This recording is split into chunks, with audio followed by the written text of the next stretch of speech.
Okay, IIT all PYQs of last 7 years in 120 hour series में आज हम start करने वाले हैं हमारा complex numbers. Okay, class 3.1 third chapter and first lecture. Okay, obviously हम इस सीरीज में क्या करने वाले हैं, क्विक रिवीजन करने वाले हैं, तभी 120 आवर्स में सारे PYQs कंप्लीट हो पाएंगे ऑल चैप्टर्स के। ओके, तो इसलिए दो तीन इंपॉर्टेंट बातें सुन लो, दो तीन इंपॉर्टेंट बातें सुन लो। और ये सुना हुआ है तो स्किप कर सकते हो टाइम स्टैम्प खेल से। तो फर्स्ट थिंग क्या है, ये वाला video how to solve PYQ ये मैंने बनाया हुआ है, ये तुम्हें डिस्क्रिप्शन में मिल जाएगा, इसको देख लेना। ठीक है, इसको देख लेना। क्योंकि मैंने इसमें तुम्हें प्रॉपरली बताया हुआ है कि ये सीरीज हम कैसे फॉलो करेंगे। First thing, second thing, resources और चीज़ें तुम्हें कहाँ मिलेंगी, तो बेस्ट थिंग ये उस वीडियो को ही देख लो। ओके, और फिर इधर आना, ठीक है, बेस्ट रिजल्ट के लिए। और ऑब्वियसली ऑब्वियसली क्योंकि कोई अगर रिविजन कर रहे हैं लेकिन तुम्हें कैलकुलेशन तो चाहिए होगी, तो वो तुम्हें कहाँ मिलेगी, PDF में। तो मैं यही रेकमेंड करूंगा कि देखो, अगर तुम्हारे पास लैपटॉप और मोबाइल दोनों है तो मोबाइल पे ऐप ओपन कर लो, PDF। और ऑब्वियसली तुम्हारे लैपटॉप में या PC में वीडियो देख लेना। उससे बेनिफिट क्या होगा ना कि तुम्हें पहले ही पता होगा कौन सा क्वेश्चन हम सॉल्व करने वाले हैं। और तुम खुद भी देख के कि हाँ, कि वो इजी सा है या तुम्हें उसको मतलब पढ़ना भी है कि वाला नहीं, कि पहले भी पढ़ चुके हो, तो तुम पहले डिसाइड कर सकते हो। ओके, और ये जो हमारे टाइम स्टैम्प है ना, टाइम स्टैम्प है, इनकी हैसियत तुम स्किप कर सकते हो उस वीडियो को, अगर तुमने पहले ही पढ़ा हुआ है। ठीक है, तो क्योंकि तुम्हें पहले ही पता लग जाएगा ना कौन सा नेक्स्ट क्वेश्चन करने वाले हैं, तो उससे क्या होगा, चीजें स्पीड अप होंगी। ठीक है, उससे चीजें स्पीड अप होंगी, और ये चीज तुम्हें बेस्ट तभी समझ में आएगी जो मैंने बोला, अगर वैसे करोगे तब। ओके ओके, तो स्टार्ट करते हैं हमारा क्वेश्चन नंबर 1। ये कब आया था, ये इसी ईयर जेई में 2025 का PYQ है। क्या ये इंपॉर्टेंट है? बहुत इंपॉर्टेंट है। देखो, यहाँ पर समझने वाला ये मतलब कुछ भी बहुत ही बेसिक लॉजिक से हो जाएगा ये क्वेश्चन। एक बार वीडियो को पास करके पढ़ लो क्वेश्चन। और जो हमारी अप्रोच है ना, ट्रस्ट मी, ये 4 या 5 स्टेप का क्वेश्चन है, अंडर 1 मिनट या मैक्सिमम 2 मिनट में बहुत इजी हो जाएगा। तो तुम्हें क्या है, अप्रोच आनी चाहिए, लॉजिक आनी चाहिए। और जो लॉजिक इसमें यूज होने वाले हैं ना, मैं तुम्हें बता दूं, सब NCERT लेवल के हैं। और उन्होंने तो थोड़ा सा तुम्हें कंफ्यूज कर रखा है। कैसे कंफ्यूज कर रखा है? देखो, सबसे पहले तो हमें ये समझ में आना चाहिए कि ये क्या लिखा हुआ है। इसने ये बोला है कि अगर मैं क्वेश्चन को तुम्हारे लिए पढ़ूं तो Z एक कॉम्प्लेक्स नंबर है, बी सच दैट, ये हमें एक इक्वेशन उसने गिवन है। अच्छा, फर्स्ट थिंग, फिर हमें क्या करना है, sum of all the possible values of Z। अब ये sum of all the possible values of Z का क्या मीनिंग हुआ? तो इतना पढ़ने के बाद हमें ये समझ में आना चाहिए कि ये जो हमारी इक्वेशन हमें गिवन है, इसको ऐसे हम क्या करेंगे, जो डिनोमिनेटर है उसे क्रॉस मल्टीप्लाई करेंगे, सब कुछ लेफ्ट में लेके आएंगे, फिर एक इक्वेशन बनेगी Z के टर्म्स में। और अगर थोड़ा सा तो अपना माइंड यूज करो तो क्लियरली दिख रहा है क्वाड्रेटिक बनेगी, क्योंकि हाईएस्ट पावर 2 दिख रही है। समझ में आ रहा है? तो वो जो क्वाड्रेटिक बनेगी, उसके जितने रूट है वो आएंगे, और उनको उनको हम क्या करेंगे, उनके स्क्वायर्स का सम करेंगे। ठीक है, अब ये जो मैंने बोला, तुम्हें अगर थोड़ा सा कंफ्यूजिंग लगा है तो सबसे पहले मैं कुछ स्टेप्स कर देता हूँ, फिर तुम्हें इजीली समझ में आ जाएगा। रेकमेंडेड यही है कि तुम्हें तुम्हें क्या करना चाहिए, यहीं पर मैं कर रहा हूँ इसको सॉल्व, बट तुम्हें यहीं पर एक बार वीडियो को पॉज करके इसको ऐसे क्रॉस मल्टीप्लाई करके सब कुछ लेफ्ट में लाके क्वाड्रेटिक के टर्म्स में इसे रिप्रेजेंट करना चाहिए। ठीक है, तो करो। और अगर तुमने कर लिया है तो मैं जल्दी से इसे कर देता हूँ। ओके, अब मुझे ये बताओ कि क्या किया मैंने, क्रॉस मल्टीप्लाई किया, फिर सब कुछ लेफ्ट में ले आया। क्या तुम्हें ये समझ में आ रहा है कि ये Z के टर्म्स में क्या बन गई है, क्वाड्रेटिक। इसका कोफिशिएंट क्या है, 1। ये हमारा क्या हो गया, A। ये माइनस के साथ क्या हो गया, B। और ये किसके क्या हो गया, C। समझ में आया? अब देखो, यहाँ पर तुम में से मैक्सिमम लोग मिस्टेक करोगे कि यहाँ ये कंफ्यूज हो जाओगे, ये sum of all the possible values of Z square का क्या मीनिंग है। कि इसको मतलब इस ईयर भी बहुत सारे लोग यहीं पर गलत करके आए थे। देखो, इस बात को समझो कि हम इतना, इसका क्या मतलब हुआ, इतना अगर मैं बोलूं sum of all the possible values of Z square, तो कहने का मतलब ये हुआ, जब इसको हम सॉल्व करेंगे तो एक Z1 आएगा, एक Z2 आएगा, क्योंकि क्वाड्रेटिक के दो रूट आएंगे। क्योंकि यहाँ पर Z स्क्वायर लिखा है तो मुझे क्या करना है, Z1 का स्क्वायर और Z2 का स्क्वायर। और उसने क्या बोल दिया है, सम बोल दिया है, तो सम का मतलब क्या हुआ, इन दोनों को ऐड कर देंगे, बस। और ये बहुत ही बेसिक सा फॉर्मूला हो गया। अच्छा, अब ये फॉर्मूला देखो हमको पहले से ही आना चाहिए, अगर तुमने क्वाड्रेटिक पढ़ लिया होगा तो हमें आता होगा कि Z1 का स्क्वायर प्लस Z2 का स्क्वायर किसके इक्वल होता है, Z1 प्लस Z2 का square minus 2 times Z1 into Z2। समझ गए? अब ये फॉर्मूला अगर तुम फर्स्ट टाइम देख रहे हो तो ऐसा नहीं हो सकता क्योंकि तुमने पहले भी किया होगा। बट एनीवेज मैं तुम्हें एक बात और बता देता हूँ कि अगर मैं क्या करूं, इसको थोड़ा रीअरेंज करके लिखूं इस फॉर्मूले को, तो ये कुछ ऐसा बनेगा। अब मुझे बताओ ये मैंने क्या लिखा? मैंने ये लिखा Z1 + Z2 का whole square is equal to क्या होगा, Z1² + Z2² + 2 times Z1 Z2। अगर मैं इसको यहाँ पे राइट में ले आया तो यही तो बन जाएगा फॉर्मूला। समझ गए? तो ये फॉर्मूला कौन सा फॉर्मूला है? ये A + B का होल स्क्वायर ही है, उसको बस इस वे में रिप्रेजेंट किया है हमने। क्लियर हो गया? बस अब तो कुछ बचा ही नहीं है। Z1 + Z2 का मतलब क्या हुआ? सम ऑफ रूट क्या होता है? -B/A। तो क्या बन जाएगा? 2 + 3 आयोटा का square minus 2 times Z1 Z2 क्या होता है? प्रोडक्ट ऑफ रूट क्या हो जाएगा? 7 + 7 आयोटा। बस अब इसको सॉल्व कर लो, जो आंसर आएगा वही तुम्हारा आंसर होगा। तो रेकमेंडेड यही है, यहीं पर वीडियो को पॉज करो, इसके आगे स्क्वायर करके सॉल्व करो, मैक्सिमम 1 मिनट लेना। ठीक है? 1 मिनट के अंदर में इसे सॉल्व करो, जो आंसर आएगा इधर से चेक कर सकते हो। और ये ऑब्जेक्टिव टाइप था क्या? हाँ, इनमें से जो आंसर आया है तुम्हारा उसे कमेंट कर देना। ठीक है? ABCD। और नहीं हो पाएगा तो कैलकुलेशन PDF भी देख लेना, नहीं तो डिटेल एक्सप्लेनेशन वीडियो भी तुम्हें डिस्क्रिप्शन में उसकी प्लेलिस्ट मिल जाएगी। ठीक है? सारे क्वेश्चन की है वो। ओके,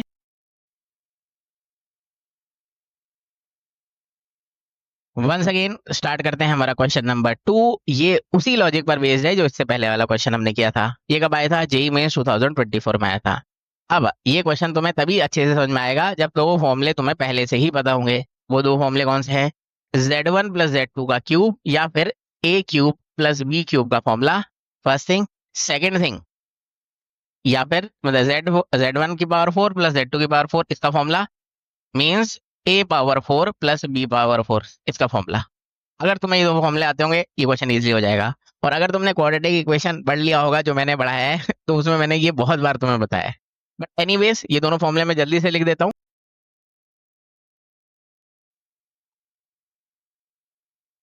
ओके, तो ये समझ में आया? देखो, सबसे पहले Z1 + Z2 का क्यूब, ये तुम्हें फॉर्मूला आना ही चाहिए। अगर तुम्हें ये फॉर्मूला नहीं आता है तो इसे नोट डाउन कर लो, आज के बाद मेमोराइज रखना। जिस फॉर्मेट में मैंने लिखा है इसी फॉर्मेट में आना चाहिए। अब ये नहीं होगा कि एग्जाम में जाके बना लेंगे और ये सब नहीं करना है। ओके, पहले से ही जाना, क्योंकि बहुत बार आता है। समझ में आ गया? क्वाड्रेटिक में भी आता है। समझ गए? तो हमने ये रख दिया इधर, फॉर्मूला अप्लाई किया, इज इक्वल टू 20 + 15 आयोटा। और फिर उसे अब जब हमने फिर वैल्यूज पुट कर दी, देखो Z1 + Z2 तो 5 है, Z1 + Z2 5 है। जब इसको सॉल्व करेंगे तो Z1 × Z2 हमें मिल जाएगा। अच्छा, अब Z1 × Z2 मिल गया, फिर उसके बाद ये फॉर्मूला भी हमें पहले से ही आना चाहिए। ठीक है? नहीं पता, नोट डाउन कर लो, ये फॉर्मूला आना ही चाहिए। Z1 पावर 4 और Z2 पावर 4, और इसी फॉर्मेट में आना चाहिए जिसमें मैंने लिखा हुआ है। ओके, तो एक मिनट, मैंने यहाँ पे क्या गलत लिख दिया, एक मिनट। ये स्क्वायर नहीं होगा इधर, ऐसे होगा, इधर होगा स्क्वायर। ठीक है? तो समझ में आया? तो अब तुम्हें इस फॉर्मूले को इसी फॉर्मेट में लिखना आना चाहिए। अब इसके आगे क्या करना है? इसके आगे तुम्हें खुद सॉल्व करना है। देखो, अब Z1 + Z2 का पावर 4 कैसे आएगी? Z1 + Z2 हमारे पास 5 है, ये वैल्यू 7 माइनस आयोटा है, ये वाली वैल्यू भी है हमारे पास। अ, यहीं पर वीडियो को पॉज करो, मैक्सिमम 2 to 3 मिनट का टाइम लो। ठीक है? और इसे एक्सपेंड करके सॉल्व करो, जो आंसर आएगा फाइनली ये मेमोराइज रखना कि हमें अल्टीमेटली मॉडुलस भी करना है। ठीक है? मॉडुलस क्या होता है? रियल पार्ट का स्क्वायर प्लस इमेजिनरी पार्ट का स्क्वायर, वो भी करना है। तो अब इसके आगे तुम्हें खुद करना है, नहीं हो पाएगा तो तुम्हें पता है PDF यहाँ पे मिलेगी, और डिटेल एक्सप्लेनेशन इसके इसके आगे का जो कैलकुलेशन है वो डिस्क्रिप्शन में, प्लेलिस्ट उसकी। क्वेश्चन नंबर 3 स्टार्ट करते हैं। ये कब आया था? ये भी इसी ईयर आया था, 2025 में। वीडियो को पॉज करके पढ़ लो क्वेश्चन। दिखने में बहुत कॉम्प्लेक्स लग रहा है बट ये बहुत सिंपल क्वेश्चन है। इसके लिए अगर तुमने, देखो, क्वाड्रेटिक इक्वेशन जो मैंने पढ़ाई है अगर वो तुमने नहीं पढ़ी है तो तुम्हें थोड़ा सा कन्फ्यूजिंग लगेगा, क्योंकि इसमें क्या लग रहा है? Newton's method. ठीक है? इसमें क्या अप्लाई हो रहा है? Newton's method. अगर न्यूटन्स मेथड करोगे तो ये जल्दी हो जाएगा। और अगर तुम्हें नहीं आता तो मैं ट्राई करता हूँ समझाने का। अगर तुम्हें फिर भी ना समझ में आए तो तुम्हें क्वाड्रेटिक इक्वेशन देखनी चाहिए, तभी तुम्हें ये समझ में आ जाएगा ये वाला क्वेश्चन। ओके, तो स्टार्ट करते हैं। सबसे पहले तो ये तो क्लियर हो गया हमारे पास कि अगर अल्फा बीटा इस इक्वेशन के रूट है तो सम ऑफ रूट क्या होगा? अल्फा प्लस बीटा, वो क्या होगा? ए के इक्वल। प्रोडक्ट ऑफ रूट क्या हो जाएगा? -B के इक्वल। क्लियर है? सम ऑफ रूट और प्रोडक्ट ऑफ रूट तो कर लोगे, ये हो गया। फिर by the help of Newton's method जो हमारा P6 है वो किसके इक्वल हो जाएगा, A times P5 plus B times P4 के इक्वल। क्लियर हो गया। और P6 की वैल्यू हमारे पास है, P5 की भी वैल्यू हमारे पास है, और P4 की भी वैल्यू हमारे पास है। तो इन सारी वैल्यूज को मैं यहाँ पे पुट कर सकता हूँ, और इसको वैल्यू को पुट करेंगे और फिर हम इसे सॉल्व करेंगे। तो एक बार मैं इसे जल्दी से सॉल्व कर देता हूँ। ओके, तो ये समझ में आया मैंने क्या किया। ये जो न्यूटन्स इक्वेशन हमने बनाई थी यहाँ पर, हमने क्या कर दिया, बस वैल्यूज पुट कर दी, ये सारी वैल्यू पुट कर दी, सॉल्व किया, इक्वेशन नंबर 1 बन गई। सेम ही लॉजिक से अगर मैं एक और इक्वेशन बनाऊं, तो P5 इक्वल टू क्या हो जाएगा, A times P4 plus B times P3, ये मिल जाएगा हमें। ये क्या है, न्यूटन्स इक्वेशन। और सेम लॉजिक फिर अप्लाई करेंगे। P5 भी है हमारे पास, P5 है, P4 है, P3 है, ये सारी वैल्यूज इधर पुट करेंगे। फिर एक और इक्वेशन आएगी, और वो इक्वेशन आ गई तो A और B मिल जाएगा। समझ गए, वो इक्वेशन आ गई तो A और B मिल जाएगा, तो उसको भी मैं जल्दी से कर देता हूँ। ओके, क्लियर है। मैंने क्या किया, वैल्यूज पुट कर दी यहाँ पर P5 और इन सब की, और क्लियरली दिख रहा है रूट 7 आयोटा कैंसिल हो जाएगा, तो ये बच जाएगा हमारे पास। और फिर बहुत सिंपल सी चीज है, इक्वेशन नंबर 1 और equation number 1 and equation number 2 को हम सॉल्व कर लेंगे। तो हमें क्या मिल जाएगा, A की वैल्यू 3 और B की वैल्यू -4। अब मुझे बताओ, A 3 और B -4 आया है, तो अल्फा प्लस बीटा हमारा क्या था, A। अल्फा इंटू बीटा हमारा क्या था, -B। तो अल्फा प्लस बीटा और alpha minus alpha into beta, ये दो वैल्यू आ गई। और हमें उसने बोला क्या है, alpha power 4 plus beta power 4।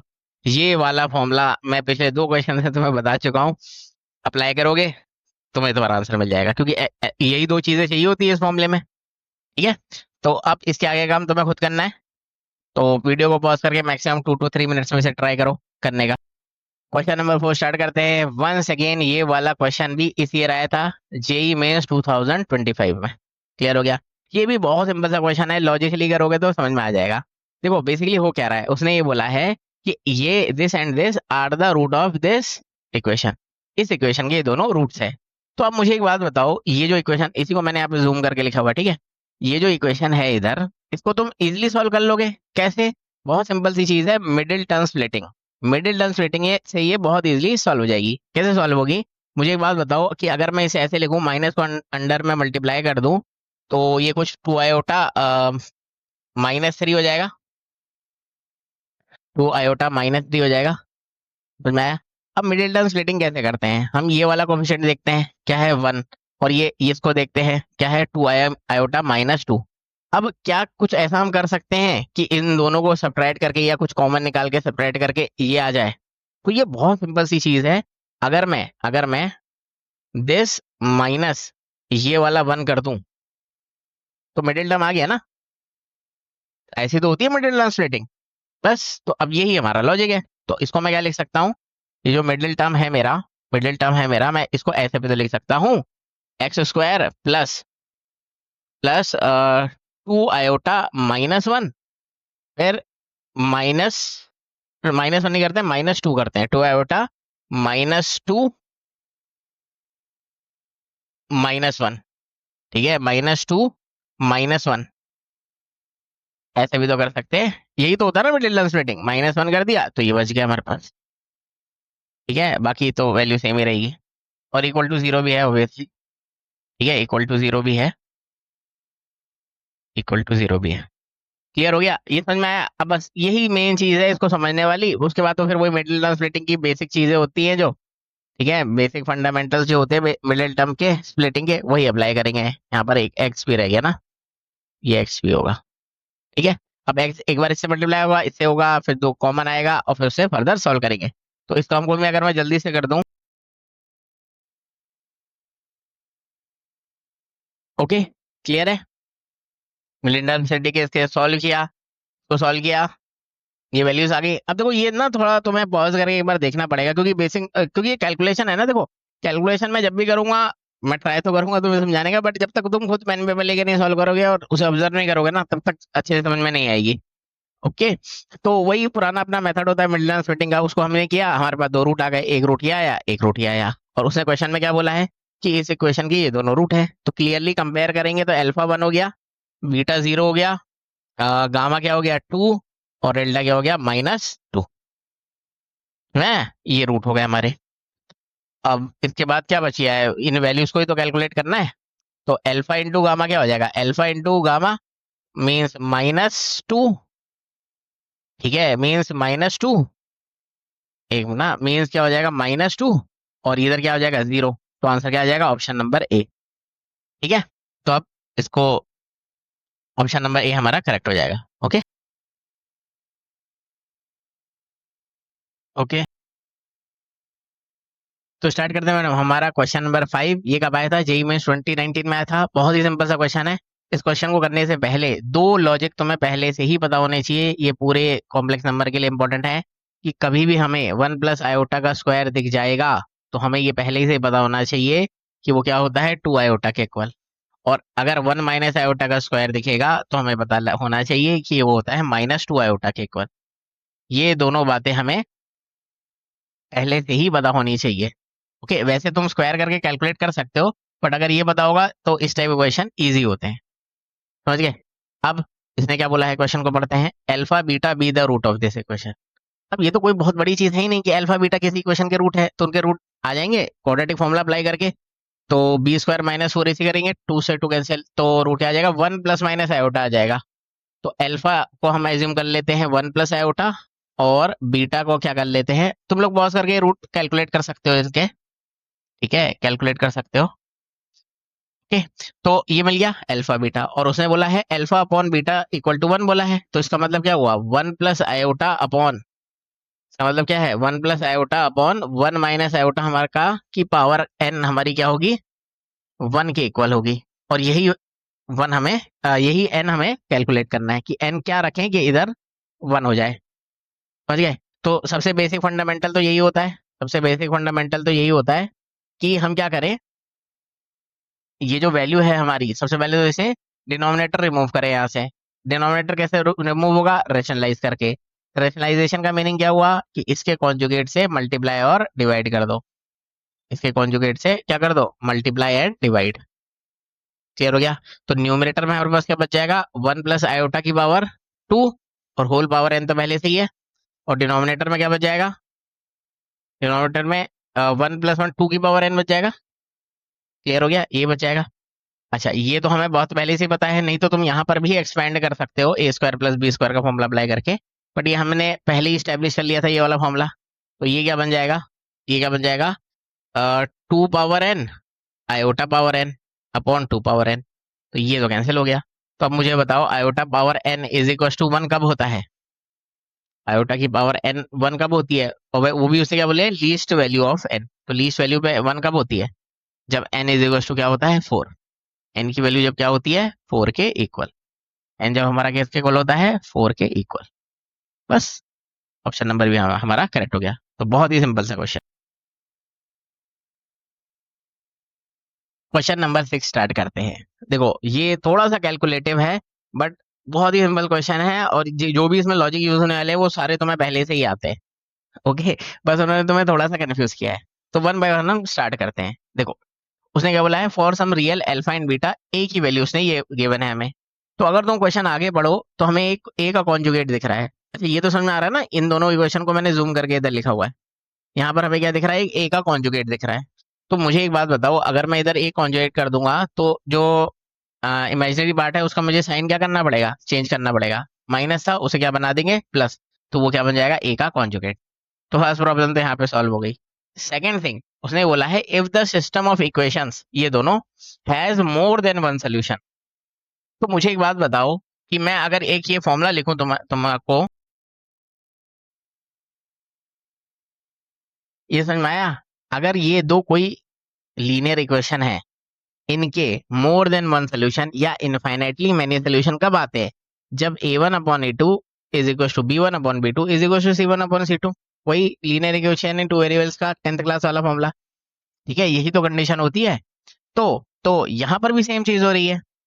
समझ में आया, यहाँ पर भी सेम चीज हो रही है कि यहाँ पर एक इक्वेशन ये है, दूसरी इक्वेशन ये है। समझ में आ रहा है ना, ये हमारा क्या है, ए कांस्टेंट है a1, ये हमारा क्या है a2, ये हमारा क्या है B1, ये हमारा क्या है B2, और यहाँ पर C1 C2 दोनों के दोनों 0 हैं। समझ में आया? या फिर तुम्हें अच्छे से समझ में आ जाए, अगर मैं इसको इरेज कर दूं, अगर मैं तुम्हें अच्छे से समझ में आ जाए, अगर मैं इस पूरी वैल्यू को यहाँ से इरेज कर दूं, तो तुम्हें समझ में आ रही है? इस वैल्यू को इरेज कर दो और यहाँ पर कुछ और, इसको अल्फा के इक्वल कर लो। ये हाँ, अल्फा के एक मिनट, अल्फा के इक्वल कर लो। समझ में आया? तो दिख रही है ना ऐसी इक्वेशन? तो बस यही मेन चीज है यहाँ पर समझने वाली। क्लियर हो गया? यही मेन थिंग है यहाँ पर समझने वाला। तो इस इक्वेशन के लिए इनफाइनेटली मैनी सोल्यूशन कब आएंगे? जब जब ये हमारा 4 आयोटा अपॉन 8 टाइम्स। अच्छा, ये भी तुमने बहुत अच्छे से अभी पढ़ा है, थ्योरी नहीं पढ़ी है, लेकिन इसको हम शॉर्ट फॉर्म में e⁻⁻⁻² भी लिख सकते हैं। ठीक है, इसको हम क्या लिख सकते हैं? e⁻⁻²। और is equal to 1 + i upon upon A का कॉन्जुगेट मतलब अल्फा प्लस आई बीटा। समझ में आया? या फिर अगर तुम्हें ऐसे ई के टर्म्स में ये समझ में नहीं आ रहा, तो डायरेक्ट वैल्यू ही पुट कर देते हैं। cos 2π/3 की वैल्यू, अभी मत कहना cos 2π/3 की वैल्यू निकालनी नहीं आती और sin 2π/3 की वैल्यू निकालनी आती। बेसिक ट्रिग्नोमेट्री है ये क्या आ जाएगा? -1/2 और आयोटा√3/2, आयोटा√3/2। ठीक है, ये वैल्यू कुछ ऐसी आ जाएगी, ये वैल्यू कुछ ऐसी आ जाएगी, क्योंकि मैंने डायरेक्ट वैल्यू पुट कर दी। अब इसके आगे क्या करना है? इसके आगे क्या करना है? इसके आगे तुम्हें खुद करना है, इसके आगे मैं नहीं करूंगा क्योंकि बेसिक कैलकुलेशन है। ऐसे इधर क्रॉस मल्टीप्लाई करो, फिर कंपेयर करो, अल्फा और बीटा तुम्हें मिल जाएगा। ठीक है, इन दोनों को ऐसे क्रॉस मल्टीप्लाई करोगे, अल्फा बीटा की वैल्यू आ जाएगी कंपेयर करके, और अल्टीमेटली क्या चाहिए हमें? Alpha upon beta. तो अब जो मेन लॉजिक था वो मैंने तुम्हें बता दिया है। वीडियो को पॉज करो, मैक्सिमम 2 to 3 मिनट्स में ट्राई करो, ज़्यादा टाइम वेस्ट मत करना। ओके, और फिर उसके बाद पीडीएफ भी देख सकते हो, नहीं तो डिटेल एक्सप्लेनेशन देख लेना इसका। ठीक है, और ये रहे तुम्हारे ऑब्जेक्टिव। अगर किसी का आंसर आ जाए तो कमेंट कर देना। Okay, once again question number 7 start करते हैं। ये कब आया था? जेई में 2022 का ये पीवाई क्यू है। ये देखो, जिन्होंने बाइनोमियल एक्सपेंशन पढ़ लिया होगा ना, वही लोग इसको कर पाएंगे, क्योंकि ये डायरेक्ट बाइनोमियल एक्सपेंशन का फॉर्मूला है। कैसे? देखो,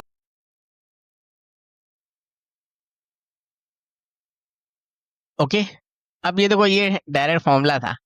अब जिनको फॉर्मूला आता होगा वो पुट कर पाएंगे इसको इधर। ठीक है, नहीं तो फिर ये तुम्हें नहीं समझ में आएगा, फॉर्मूला नहीं पता था, क्योंकि वो थोड़ा कॉम्प्लेक्स सा फॉर्मूला है। ठीक है, तो इस फॉर्मूले में वैल्यू पुट कर दी और हमें हमारा आंसर मिल जाएगा। क्वेश्चन नंबर 8 स्टार्ट करते हैं। ये भी बहुत ही सिंपल सा क्वेश्चन है, जेई में 2020 में आया था। ठीक है, अब देखो, तुम्हें बस उसने कंफ्यूज किया है। कंफ्यूज कैसे किया है? उसने हमें क्या बोला है? The region represented by this. ठीक है, वो बताना है हमें, और ये हमारा ऑब्जेक्टिव भी इसमें देखने पड़ेंगे। ये ऑब्जेक्टिव है, इनमें से कौन सा रीजन की बात हो रही है। अब मुझे एक बात बताओ कि z हमारा उसने क्या बोल दिया है? x+i/y है, और एक कॉम्प्लेक्स नंबर है, और हमें कंडीशन ये दे दी उसने। तो मुझे एक बात बताओ कि मॉड ऑफ z क्या होता है? मॉड ऑफ z का मतलब क्या होता है? रियल पार्ट का स्क्वायर प्लस इमेजिनरी पार्ट का स्क्वायर, और उसका क्या होता है? Square root. यही है ना रियल और इमेजिनरी, यही होता है। फिर क्या लिखा हुआ है? Minus real part of z। Real part of z क्या हो गया? x smaller than is equals to 1। इस x को राइट में लेके जाएंगे। इस x को अगर मैं राइट में ले गया, इस x को मैं अगर राइट में ले गया, तो ये कुछ ऐसा बन जाएगा। x को राइट में ले गया तो ये कुछ ऐसा बन जाएगा, और फिर क्या कर देंगे? On squaring both sides. तो x² + y²। समझ में आया ना? कुछ बहुत बेसिक सी चीज है ये। x² कैंसिल हो गया, y² इज स्मॉलर देन, एक minute, y² is smaller then क्या हो गया? 1 + 2x। और इनमें से चेक कर लो ऑब्जेक्टिव में से कौन सा है। y² is smaller than equal to 1 + 2x। ये ऑप्शन नंबर ए करेक्ट है हमारा। समझ गए? तो इतना सिंपल सा ये क्वेश्चन था। क्वेश्चन नंबर 9, ये भी कब आया था? जेई में 2020 में आया था। बहुत ही सिंपल सा क्वेश्चन है, जैसा उसने बोला है वैसे वैसे कर देंगे, इजिली सॉल्व हो जाएगा। बोला क्या है उसने? देखो, let z be a non zero, एक कंडीशन दे दी उसने। ठीक है, देन z लाइज ऑन, तो इसके लिए हमें ना ऑब्जेक्टिव देखने पड़ेंगे। लाइन, इमेजिनरी एक्सेस, ठीक है, ऐसे। तो पहले तो उसे सॉल्व करना पड़ेगा। सॉल्व करना पड़ेगा। सॉल्व कैसे करेंगे? अब देखो उसने खुद कहा है जेड का स्क्वायर, जेड क्या है हमारा एक्स प्लस आयोटा वाई, तो जेड का स्क्वायर क्या हो जाएगा x square minus Y square, A plus B का होल स्क्वायर का ही तो फॉर्मूला अप्लाई कर रहे हैं। Iota times mod of Z का स्क्वायर क्या होता है, रियल पार्ट का स्क्वायर प्लस इमेजिनरी पार्ट का स्क्वायर और उसका रूट, क्योंकि यहाँ पर स्क्वायर है तो रूट हट जाएगा, हमारे पास ये बच गया। क्लियर हो गया? अब देखो यहाँ पर ही तुम में से मैक्सिमम लोग मिस्टेक करोगे, देखो बहुत बेसिक सी चीज है, वैसे आगे आने वाले क्वेश्चन में ये इन चीजों को हम बहुत डिस्कस करेंगे, तो तब तुम्हें अच्छे से आ जाएगी। बट फॉर द टाइमिंग सुन लो कि जब भी हमारे पास ऐसे होता है ना, L H S is equal to R H S में दो कॉम्प्लेक्स नंबर होते हैं, लेफ्ट में भी दिख रहा है कॉम्प्लेक्स, राइट में भी दिख रहा है, तो हम क्या करेंगे, रियल पार्ट को, दिख रहा है ना, रियल पार्ट को रियल से कंपेयर करेंगे, इमेजिनरी को इमेजिनरी से। ठीक है, तो इसका मतलब क्या हुआ कि हमें क्या मिल गया, यहाँ से दो इक्वेशन मिल गई। पहली क्या मिली, X square minus Y square is equal to 0, और इसको ऐसे भी लिख सकते हैं X plus Y into X minus Y is equal to 0, ये A plus B minus B का फॉर्मूला।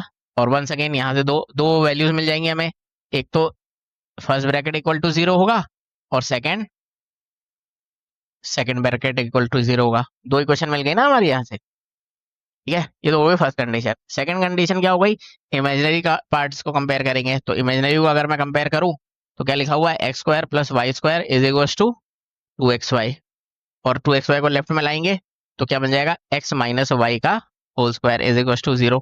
तो क्लियरली क्लियरली इधर से भी हमें क्या मिल गया, क्लियरली इधर से भी हमें क्या मिल गया, x minus Y is equal to 0। तो x minus y equal to 0 इधर भी है, इधर भी है। क्लियर हो गया? तो इसका मतलब क्या हुआ, अगर हम ऑब्जेक्टिव को देखें तो x minus Y is equal to 0 था, तो इसको ऐसे भी तो लिख सकते हैं x इक्वल टू वाई या y इक्वल टू x, तो इसलिए हमारा ऑप्शन नंबर सी करेक्ट हो जाएगा। ठीक है, क्वेश्चन नंबर 10 स्टार्ट करते हैं। ये भी सिंपल है, बस इसमें कैलकुलेशन बहुत सारी है। अब देखो ये उन्हीं को समझ में आएगा जो पेन पेपर लेके बैठ के इसको सॉल्व करेंगे। ओके, क्या है, ऑब्वियसली ये इसी रहा था जेईई 2025 में, दिखने में कंफ्यूजिंग है बट बहुत ही सिंपल सी चीज है कि जो सेट ए उसने बोला हुआ है हमारे को, ठीक है, सेट ए जो उसने बोला है वो क्या है, z belongs to complex number और ये कंडीशन गिवन है। समझ में आया? अब एज अ कॉन्सेप्ट ये पूरे पूरे कॉम्प्लेक्स नंबर के लिए मेमोराइज रखना कि कभी भी हमारे पास ऐसी कंडीशन आएगी ना कि z माइनस समथिंग लिखा होगा मॉडुलस के अंडर में, ऐसे लिखा होगा ना z माइनस, अब यहाँ एक बार बता रहा हूँ बार बार नहीं बताऊंगा, इज इक्वल टू ऐसे लिखा होगा ना r, तो तुम्हें ये पहले से ही समझ में आ जाना चाहिए कि ये क्या है, एक सर्किल है जिसका सेंटर क्या है z1 और रेडियस क्या है r। ओके, और इसको हमें डायरेक्टली देखते ही ऐसे लिखना आना चाहिए, x, क्योंकि यहाँ पर माइनस है ना, तो x माइनस 2 का स्क्वायर प्लस y माइनस 1 का स्क्वायर इज इक्वल टू 3 का स्क्वायर मीन्स 9। समझ में आया ना, 2 कैसे आया, i का कोफिशिएंट क्या है 1। मैं तुम्हें इसको डायरेक्टली देखते ही ऐसे लिखना आना चाहिए, नहीं तो तुम ये लॉजिक भी अप्लाई कर सकते हो। कौन सा, z को मैं क्या लिखूं, x प्लस आयोटा वाई, फिर माइनस 2 माइनस आयोटा का मॉडुलस किया, फिर ये बना x minus 2 plus iota times y minus 1 बन गया, और ये मॉडुलस इक्वल्स टू 3, क्योंकि लेफ्ट में मॉडुलस है तो क्या हो जाएगा, रियल पार्ट का स्क्वायर प्लस इमेजिनरी पार्ट का स्क्वायर, और रूट है तो ऑन स्क्वायरिंग बोथ साइड करेंगे तो 3 का 9 बन जाएगा। वैसे रूट आता है ना तो ऑन स्क्वायरिंग कर दे, तो ये क्वेश्चन बन गई। तो देखो अब एग्जाम में अगर जा रहे हो तो जल्दी से क्वेश्चन सॉल्व करना है, तो इसको ऐसे डायरेक्टली लिखना आना चाहिए। तो तुम्हें ऐसे मतलब प्रैक्टिस पहले से ही करके जाना पड़ेगा, नहीं तो वहां पे जाके तुम्हारा बहुत टाइम वेस्ट हो जाएगा। ओके, नहीं समझ आया रिपीट करके 2-3 बार सुनो, खुद अपने हाथों से लिखो, जब तक ये नहीं लिख पा रहे हो तब तक आगे मत बढ़ना, क्योंकि ये बहुत इंपॉर्टेंट है, बहुत टाइम पे बचेगा तुम्हारा, आने वाले क्वेश्चन में हमें बहुत बार दिखेगा ये। ओके, ये हो गया। अच्छा, एक इक्वेशन ये बन गई। सेकंड उसने बोला है कि real part of z minus iota times z, तो सबसे पहले हमें ये तो पता होना चाहिए ना, z माइनस आयोटा z क्या है, तो z हमारा क्या हो गया, x plus iota y, iota z हमारा क्या हो गया, यही तो हुआ, यही हुआ। अब देखो ये कैलकुलेशन है तो जितनी जल्दी करोगे उतना अच्छा रहेगा, ठीक है, जितनी प्रैक्टिस करके जाओगे मतलब। अब इसे सॉल्व करेंगे तो क्या बन जाएगा, x minus y plus iota times y minus x, और इस हमें तो चेक क्या कौन सा करना है, सिर्फ और सिर्फ रियल पार्ट, और रियल पार्ट क्या है, एक्स नहीं माइनस, हाँ माइनस ही तो आएगा ना। हाँ नहीं माइनस नहीं आएगा, प्लस आएगा ना, सॉरी मैंने प्लस सही तो किया है हमने, हाँ आई प्लस आएगा ना, सॉरी सॉरी ये हम मिस्टेक कर दी, ये माइनस इससे मल्टीप्लाई होगा ना, तो माइनस होगा आयोटा स्क्वायर होगा ना। ठीक है, तो हमें क्या मिल जाएगा एक्स प्लस वाई। समझा, क्योंकि हमें रियल पार्ट ही चेक करना था, रियल पार्ट क्या हो गया एक्स प्लस वाई। तो इसलिए इसलिए जो हमारी सेकंड इक्वेशन है, जो हमारी सेकंड इक्वेशन है वो क्या हो जाएगी, x plus y is equal to 2। समझ में आया। अब उसने क्वेश्चन में क्या बोला है, अब यहीं से मेन कैलकुलेशन स्टार्ट होती है, जो मैंने स्टार्टिंग में कहा था ना पेन पेपर लेके जो सॉल्व करेंगे उन्हीं को समझ में आएगा कि हमें करना क्या है, इन दोनों का इंटरसेक्शन करना है। ठीक है, सेट ए और सेट बी का। तो उसको करने का मेथड क्या होता है कि मैं यहां से y इज इक्वल टू क्या कैलकुलेट कर लूं, 2 माइनस एक्स, और इस 2 माइनस एक्स को उठा के यहाँ रख दो। एक्स की कितनी वैल्यू आएगी, क्वाड्रेटिक एक्सपेंड करेंगे, एक्स की 2 वैल्यू आएंगी, क्वाड्रेटिक बनेगी 2 वैल्यू आएगी, 2 वैल्यू वो आ गई।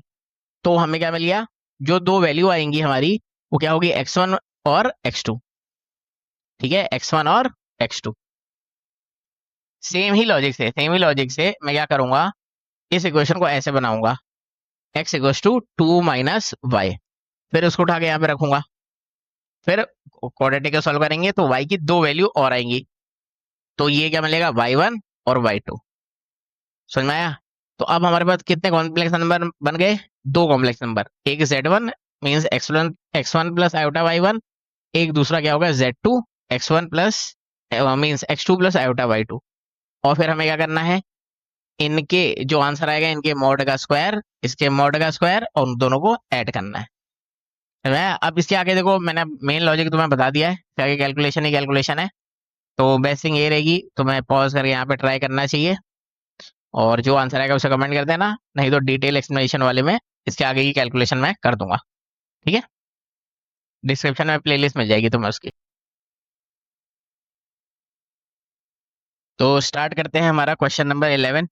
ठीक है, यहाँ पर क्या करना है, वीडियो को पॉज करके क्वेश्चन पढ़ लो, और ऑब्वियसली ये थोड़ा सा कैलकुलेटिव क्वेश्चन है, बस बट फिर भी इसे ट्राई करते ही ये इजी आ रहा था जेईई में 2025 में। ठीक है, अब इस क्वेश्चन को पढ़ने के बाद अगर तुमने पॉज करके पढ़ लिया होगा तो कुछ चीजें हमें देखते ही क्लियर हो जानी चाहिए। क्या क्लियर हो जानी चाहिए, सबसे पहले उसने ये बोला है कि ये जो अल्फा है वो कहाँ लाई कर रहा है, इस सर्किल में। ये 1/अल्फा का मॉड बार, 1/अल्फा बार कहाँ पर लाई कर रहा है, इस सर्किल में। समझ गए, और एक वैल्यू हमें ये और गिवन है। क्लियर हो गया। अब इतना देखने के बाद हमें आ जाना चाहिए इतना समझ में। अच्छा, फिर उसके बाद हमें क्या करना है, हमें कुछ चीजें और भी मतलब जो थ्योरी का पार्ट है वो ये है कि इसको कैसे सॉल्व करेंगे, और सेम ही लॉजिक से इसको भी सॉल्व करेंगे। तो यहाँ पर हमें दो चीजें क्लियर होनी चाहिए कि सबसे पहले तो कि अगर हमें ये गिवन है z0 1 प्लस आयोटा, तो इसका मतलब ये है कि हमें ये भी पता है कि z0 का बार किसके इक्वल होगा, 1 प्लस आयोटा का मॉडुलस का स्क्वायर। ये एज अ कॉन्सेप्ट हमें पता होना चाहिए, एज अ कॉन्सेप्ट हमें पता होना चाहिए कि ये वैल्यू इसके इक्वल होगी। तो क्लियरली क्लियरली ये आ जाएगा, और इसको सॉल्व कर लो, 2 आता हुआ दिख गया। ठीक है, इसको सॉल्व करेंगे, क्लियरली 2 आता हुआ दिख गया। ये तो फर्स्ट थिंग हो गई। सेकेंड थिंग जो मैंने बोला था तुम्हें कि इसको कैसे सॉल्व करेंगे, तो इसको सॉल्व करने का जो बेस्ट मेथड होता है वो क्या होता है कि हम क्या करते हैं, पहले इसको लिखेंगे z minus z0 multiplied by इसका कॉन्जुगेट। ठीक है, इसका कॉन्जुगेट, या फिर ऐसे बार अप्लाई कर देंगे, और ये किसके इक्वल हो जाएगा, 4 के इक्वल। समझ गए। फिर क्या करेंगे, इस इक्वेशन को सॉल्व करेंगे, और जहां पर ये वैल्यू हमें दिखेगी उसको 2 रख देंगे। ये तो हो गई first thing. Second thing, same ही लॉजिक से इधर हम क्या करेंगे, सेम वही लॉजिक हो जाएगा, सेम वही लॉजिक हो जाएगा। इस केस के लिए क्या आएगा, 16। समझ गए, सेम उसी लॉजिक से सेकंड इक्वेशन को सॉल्व करेंगे। बस डिफरेंस कहाँ पर आएगा, डिफरेंस ऐसे आएगा कि उसने ये बोला है कि अल्फा इसको सेटिस्फाई कर रहा है, तो यहाँ पर जितने भी z है उनको हम क्या लिख लेंगे, अल्फा। जितने भी z है उनको क्या लिख लेंगे, अल्फा। और जो सेकंड वाली इक्वेशन है उसमें क्लियरली ये इसको सेटिस्फाई कर रहा है। समझ गए। तो जितने भी z है जितने भी z है उनको हम क्या लिखेंगे, 1/अल्फा का कॉन्जुगेट। ये समझ में आ रहा है। अब देखो, अब इस पॉइंट के बाद क्या करना क्या है, ऑब्वियसली इस पॉइंट के बाद इन दोनों इक्वेशंस को हमें सॉल्व करना है, ठीक है।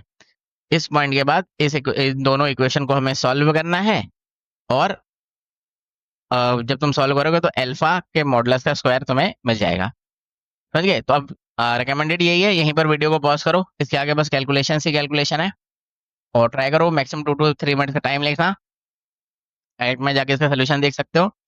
और इसका मैं डिटेल एक्सप्लेनेशन वीडियो बना दूंगा, बट एग्जाम में तो तुम्हें ही आगे सॉल्व करनी है ना ये सब चीजें, तो अभी से तुम्हें प्रैक्टिस करनी चाहिए, ओके। ओके, तो स्टार्ट करते हैं हमारा क्वेश्चन नंबर 12। ये भी बहुत ही सिंपल सा क्वेश्चन है, जैसा उसने बोला वैसे वैसे करता हूँ। एक अब आया था जेई में 2022 में। मुझे एक बात बताओ, मॉड जेड हमारे पास है, तो मॉड ऑफ जेड हमारा क्या हो जाएगा, x square plus y square का रूट, यही तो होगा, क्लियर है। तो इस वैल्यू को उठा के यहाँ रख देंगे, और फिर क्या कर देंगे, ऑन स्क्वायरिंग बोथ साइड्स। तो अगर मैं इसको जल्दी से कर दूं तो यही आएगा, क्लियर है। मैं 2 को राइट में ले गया तो इक्वल टू 2 हो गया, और फिर मैंने ये वैल्यू रख दी, मॉडुलस करके ऑन स्क्वायरिंग बोथ साइड कर दिया। सेम ही लॉजिक से यहाँ पर जेड की वैल्यू रख देंगे, और इधर भी रख देंगे ये वाली, और फिर हमारे पास एक इक्वेशन आ जाएगी, ओके। ये समझ में आया।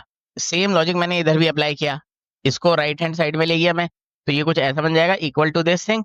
फिर हमने जेड की वैल्यू रख दी, जेड की वैल्यू क्या है, एक्स प्लस आयोटा वाई, समझ गए।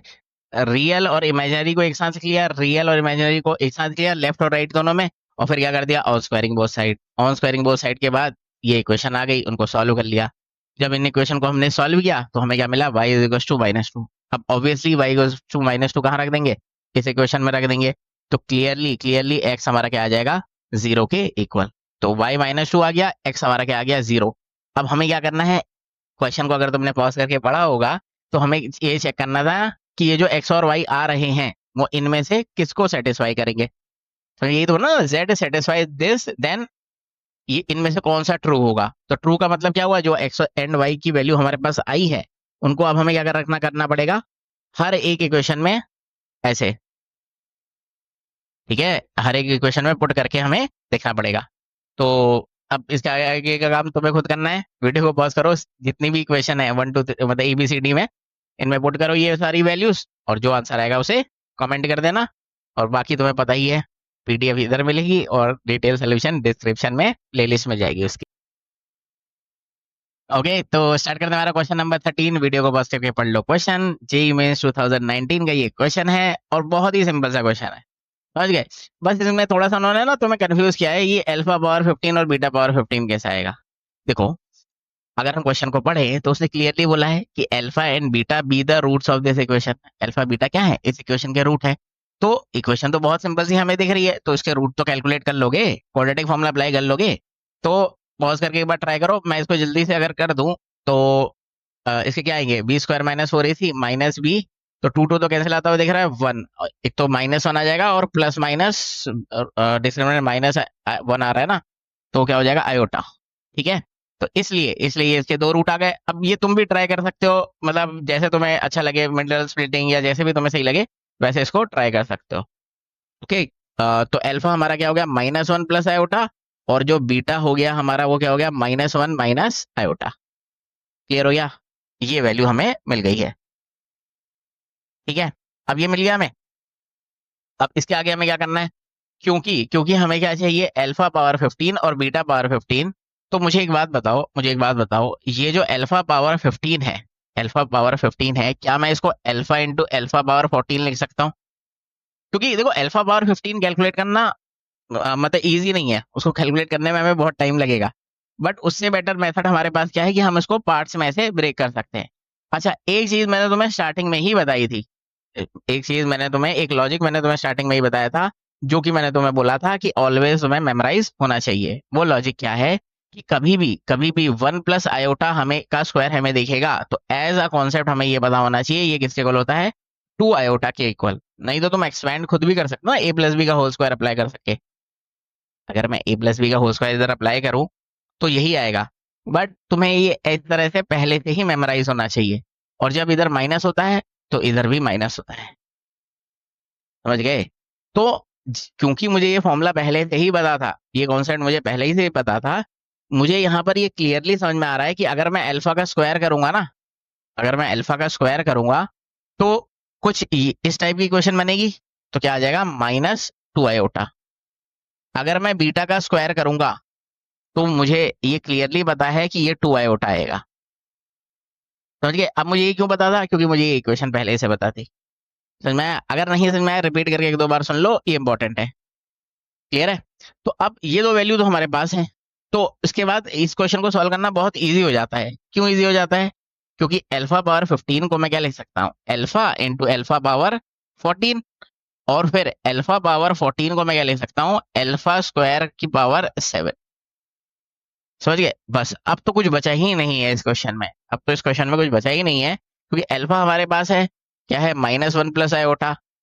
अल्फा स्क्वायर हमारे पास है, वो क्या लिखा हुआ है, -2 आयोटा, और -2 आयोटा की पावर 7 क्या हो जाएगा, आयोटा की एक तो माइनस रहेगा 2 की पावर 7, और आयोटा की पावर 7 क्या होता है। अब ये मत कहना कि आयोटा की पावर 7 कैलकुलेट करना नहीं आता, मतलब तुमने एक क्लास भी करी होगी ना कॉम्प्लेक्स नंबर की, जो फर्स्ट वाली होती है, उसमें भी ये बता देते हैं। इसको कैसे करते हैं, alpha power 4 into alpha square into, ऐसे लिख सकते हो। और अल्फा पावर आयोटा पावर 4 क्या होता है, 1, आयोटा स्क्वायर क्या होता है, -1, तो ये क्या बन जाएगा, माइनस आयोटा। तो अल्टीमेटली ये क्या मिल जाएगा हमें, 2 पावर 7 इंटू आयोटा। क्या मिल जाएगा, 2 पावर 7 इंटू आयोटा। समझ गए? अब इसी लॉजिक से हमारा बीटा पावर 15 भी आ जाएगा। बीटा पावर 15 को भी लिख सकते हैं। बीटा पावर 15 को हम कैसे लिख सकते हैं, बीटा इंटू बीटा स्क्वायर की पावर 7। समझ गए? और बीटा की वैल्यू यहाँ से आ जाएगी, बीटा तो हमारे पास पहले तो ये है -1 प्लस आयोटा है, और बीटा स्क्वायर क्या हो जाएगा। अब इसके आगे देखो, तुम खुद करना। ठीक है, यहीं पर वीडियो को पॉज करो, मैक्सिमम 2 to 3 मिनट्स में से ट्राई करो, और इसके आगे का सोल्यूशन मैं डिटेल एक्सप्लेनेशन में डिस्क्रिप्शन में प्लेलिस्ट में रख दूंगा। पर रिकमेंडेड यही है कि तुम्हें इसके आगे खुद सॉल्व करना चाहिए, और जो सॉल्व कर लेंगे, जो आंसर आएगा उसे कमेंट कर देना, नहीं तो इधर भी तुम चेक कर सकते हो। ओके, क्वेश्चन नंबर 14 स्टार्ट करते हैं। दिखने में बहुत कंफ्यूजिंग है, बहुत ही बड़ा सा है, बट ये क्वेश्चन 4 to 5 स्टेप का सिर्फ सोल्यूशन है इसका, क्योंकि तुम्हें दिखने में बस तुम्हें कंफ्यूज किया गया है, बाकी बहुत ही सिंपल सी चीज है ये। कैसे सिंपल सी चीज है, देखो, अगर मैं कुछ देर के लिए ये जो पूरा ब्लॉक है, ये जो पूरा ब्लॉक है, इसको ए एज्यूम कर लूं, तो ये क्या ऐसे लिखा हुआ है, ई पावर लॉग बेस E2, और ये जो ए है ये ऐसे चला जाएगा पावर में। कितना तो लॉगरिथम आता होगा, एक क्लास भी की होगी तो। फिर ये भी मेमोराइज रखना कि कभी ऐसे लिखो ना, x log base x alpha, तो इसका आंसर क्या आता है, एल्फा आता है। ये फॉर्मूला है, तो इस फॉर्मूले के अकॉर्डिंग ये क्या बन जाएगा, 2 पावर ए। समझ गए? ई क्या बन जाएगा, 2 पावर ए, क्योंकि ये सेम है ना, ई पावर लॉग बेस ई होगा, तो बस उसको हटा देंगे, सिर्फ ये बच जाएगा। समझ गए? तो इसका मतलब क्या हुआ, जो हमारी लेफ्ट हैंड साइड है वो क्या लिखी हुई है, 2 रेशो पावर ए।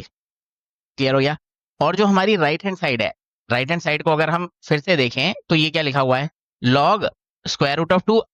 ये तो कर लोगे इसका मॉडुलस, इसका मॉडुलस क्या होता है, इसका स्क्वायर प्लस इसका स्क्वायर। किसी कॉम्प्लेक्स नंबर का मॉडुलस क्या होता है, रियल पार्ट का स्क्वायर प्लस इमेजिनरी पार्ट का स्क्वायर। तो कितना हो जाएगा, 25 इंटू 7 प्लस 81, तो ये कितना बन जाएगा, 150 और 8 बन जाएगा, कितना बन जाएगा, ये कितना बन जाएगा, 256, और 256 को 2 पावर क्या लिख सकते हैं, 8, तो ये क्या बन जाएगा, 2 पावर 8। ओके, ये क्या बन जाएगा हमारा, 2 रेशो पावर 8। क्लियर है? अब ये 2 रेशो पावर 8 हो गया, तो विदाउट एनी डाउट, अच्छा ये कॉन्सेप्ट में मैं तुम्हें पहले बता चुका हूँ, बट फिर भी सुन लो अच्छे से, कि ये जो बेस होता है ना, बेस बेस में क्या लिखा हुआ है, 2 पावर 1/2। तो हम क्या कर लिख सकते हैं इसको, हम क्या लिखेंगे, इधर तो इस पावर को हटा देंगे, तो 2 बन जाएगा, और इस पावर का रेसिप्रोकल, ठीक है, इस पावर का रेसिप्रोकल 1/2 का रेसिप्रोकल कितना होता है, 2। इस 2 को मल्टीप्लाई कर देंगे इस 8 से, इस 2 को मल्टीप्लाई कर देंगे, तो हमें क्या मिल जाएगा, 16। अगर नहीं समझ में आया, रिपीट करके एक दो बार सुन लो, ये लॉगरिथम का फॉर्मूला है। ठीक है, ओके, तो अब ये क्या बन जाएगा, तो और ये तो हमें बहुत अच्छे से पता है, ये हमें बहुत अच्छे से पता है कि ये जो 16 है वो कहाँ आ जाएगा, इधर आ जाएगा। तो log 2 2 क्या हो गया 1, तो इसका आंसर क्या हो गया 16। तो स्टार्ट करते हैं हमारा क्वेश्चन नंबर 14। ये भी बहुत ही सिंपल सा क्वेश्चन है, दिखने में कंफ्यूजिंग लग रहा है। बेसिक लॉगरिथम की स्टार्टिंग में लॉगरिथम अप्लाई होगा, कुछ फॉर्मूले अप्लाई होंगे और फिर बेसिक हमारा ये कॉम्प्लेक्स नंबर अप्लाई होगा। कैसे, देखो, अगर मैं मतलब ये 4 to 5 स्टेप का क्वेश्चन है, बस दिखने में कंफ्यूजिंग लग रहा है बस। अगर मैं कुछ देर के लिए इसको ए एज्यूम कर लूं, ठीक है, तो ये क्या लिखा हुआ है, e raise to power A log base e 2। और ये तो हम सबको अच्छे से बताया ना, ये 2 इधर, ए इधर आ जाता है 2 की पावर में। ये तो बेसिक लॉगरिथम का फॉर्मूला है, इतना तो सभी को आता होगा। First thing.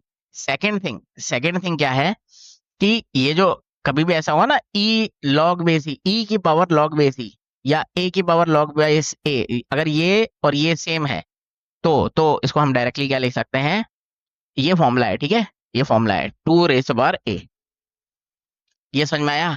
तो इसका मतलब क्या हुआ कि जो हमारी लेफ्ट हैंड साइड है, जो लेफ्ट हैंड साइड है वो हमारी क्या हो चुकी है, 2 रेज़ टू पावर ए। अगर मैं इसको इरेज कर दूं और ऐसे लिखूं, जो हमारी LHS है वो क्या हो चुकी है, 2 रेज़ टू पावर ए। और ए क्या है, ये पूरा का पूरा ब्लॉक। क्लियर हो गया? Second thing right hand side में भी बस तुम्हें कंफ्यूज किया है। मुझे एक बताओ, इसका मॉडुलस तो कैलकुलेट कर लोगे? इसका मॉडुलस क्या होता है? 5√7 का स्क्वायर मीन्स 25 मल्टीप्लाइड बाय 7, और रियल पार्ट का स्क्वायर प्लस इमेजिनरी पार्ट का स्क्वायर क्या हो गया, 81 का रूट। ये कितना आ गया, 256 का रूट हो गया 16 को हम लिख सकते हैं 2 रेज़ टू पावर 4। तो जो मेरी राइट हैंड साइड है, जो मेरी राइट हैंड साइड है, ठीक है, जो हमारी राइट हैंड साइड है वो क्या लिखी हुई है, log root 2 raise to power क्या हो गई 4।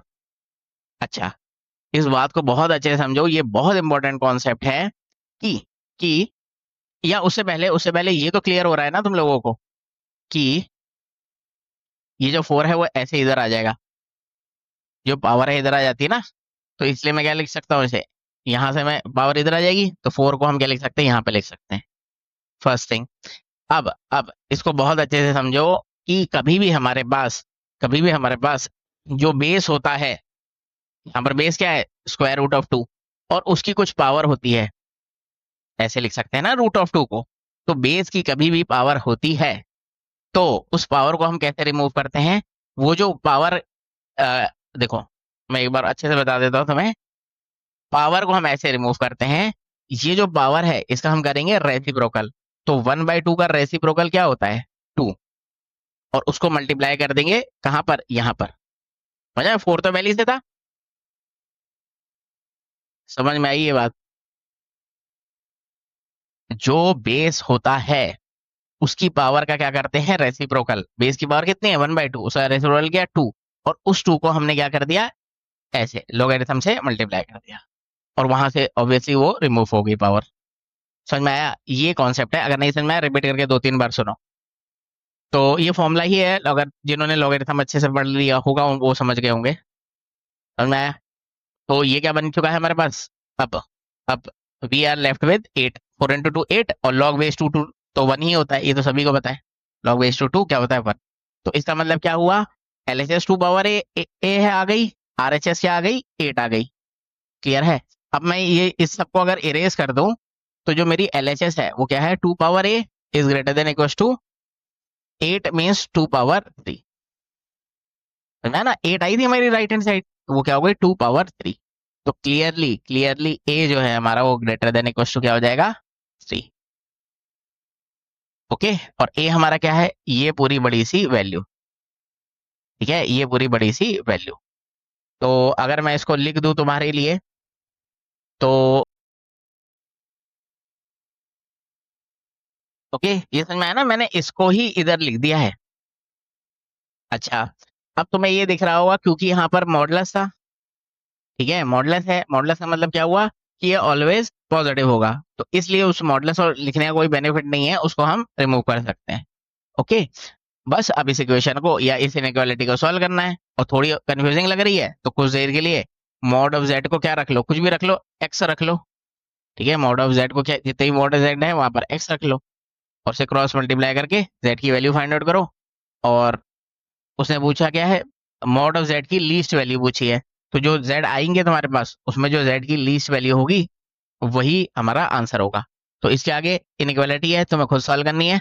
पॉज करके ट्राई करो, मैक्सिमम मैक्सिमम 2 to 3 मिनट्स का टाइम लो, और ये रहे तुम्हारे ऑब्जेक्टिव। ठीक है, 2 to 3 मिनट्स में ट्राई करो, इनमें से जो आंसर आएगा उसे कमेंट कर देना, और बाकी चीजें तुम्हें पता है कहाँ मिलेंगी। Okay, once again question number 15 start करते हैं। जो लॉजिक लास्ट वाले क्वेश्चन में अप्लाई किए थे उसी टाइप के लॉजिक इधर भी अप्लाई होंगे।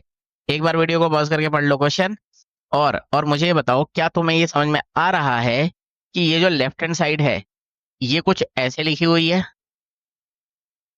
ठीक है, ये कुछ ऐसे लिखी हुई है, ऐसे तो लिख सकते हैं ना।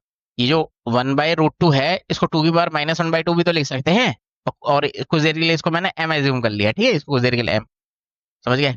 तो अब ये तो मैंने लास्ट क्वेश्चन में ही तुम्हें बता दिया था, ये लास्ट क्वेश्चन में ही बता दिया था कि ये जो बेस होता है, ये जो बेस होता है इसकी पावर को अगर मुझे रिमूव करना है, इसकी पावर को अगर मुझे रिमूव करना है तो मैं क्या करूंगा, उसका रेसिप्रोकल करूंगा, वो क्या आएगा -2, और उसको इधर लिख दूंगा। ये समझ में आया? ये तो लास्ट क्वेश्चन में बता दिया था। अब एक लॉजिक और सुन लो, वो लॉजिक क्या है कि जब भी हमारे पास हमें लॉगरिथम से सॉल्व करने होंगे, ठीक है, तो और राइट हैंड साइड में हमें क्या दिख रहा है, 2 दिख रहा है। राइट हैंड साइड में हमें क्या दिख रहा है, 2 दिख रहा है। तो हम क्या करेंगे, राइट हैंड साइड में भी, या फिर इसको थोड़ा और इजी कर सकते हैं, ये 2 और 2 को कैंसिल कर दें। ठीक है, इसको थोड़ा और इजी कर सकते हैं, 2 और 2 हमारा कैंसिल हो जाएगा पर्टिकुलर इस क्वेश्चन में। और अगर मैं माइनस से मल्टीप्लाई कर दूं तो ये कुछ ऐसा बन जाएगा। क्लियर हो गया? ये कुछ ऐसा बन जाएगा। तो जो मैं तुम्हें बता रहा था लॉजिक, पर्टिकुलर इस क्वेश्चन में तो 2 और 2 कैंसिल हो गए, बट जो मेन लॉजिक है वो ये वाला है, मैं जो बताने वाला हूँ कि जब भी इनइक्वालिटी हो या इक्वालिटी हो और हमें लॉगरिथम्स एलएचएस और आरएचएस में दिखेंगे, तो हम एक काम करते हैं। वो काम क्या करते हैं कि हम दोनों तरफ वैसा ही लॉग बेस बनाने का ट्राई करेंगे जो एक तरफ है। कहने का मतलब ये हुआ, इधर हमें क्या दिख रहा है, log⁻2, और इधर हमें क्या दिख रहा है, 1। तो मैं लॉजिक ये अप्लाई करूंगा कि मैं log⁻2 लिखूंगा तो उसे भी तो मैं 1 लिख सकता हूँ, क्योंकि log⁻2 क्या होता है, 1 होता है। तो मैं क्या करूंगा, इस 1 को यहां से रिप्लेस कर दूंगा, किससे, log⁻2 से। समझ में आया? ये कॉन्सेप्ट है, ये पार्ट ऑफ प्रोसीजर है। ओके, और हमें बहुत अच्छे से पता है कि ये माइनस लिखा हुआ है, या फिर इसको ऐसे समझ लो -1 लिखा हुआ है, तो ये क्या हो जाएगा, ऐसे इसकी पावर में आ जाएगा। तो इसकी पावर में जब -1 आएगा तो ये क्या बन जाएगा, -1, ऐसे -1। समझ गए? बस अब तो कुछ बचा ही नहीं इस क्वेश्चन में, इस क्वेश्चन में अब कुछ बचा ही नहीं है।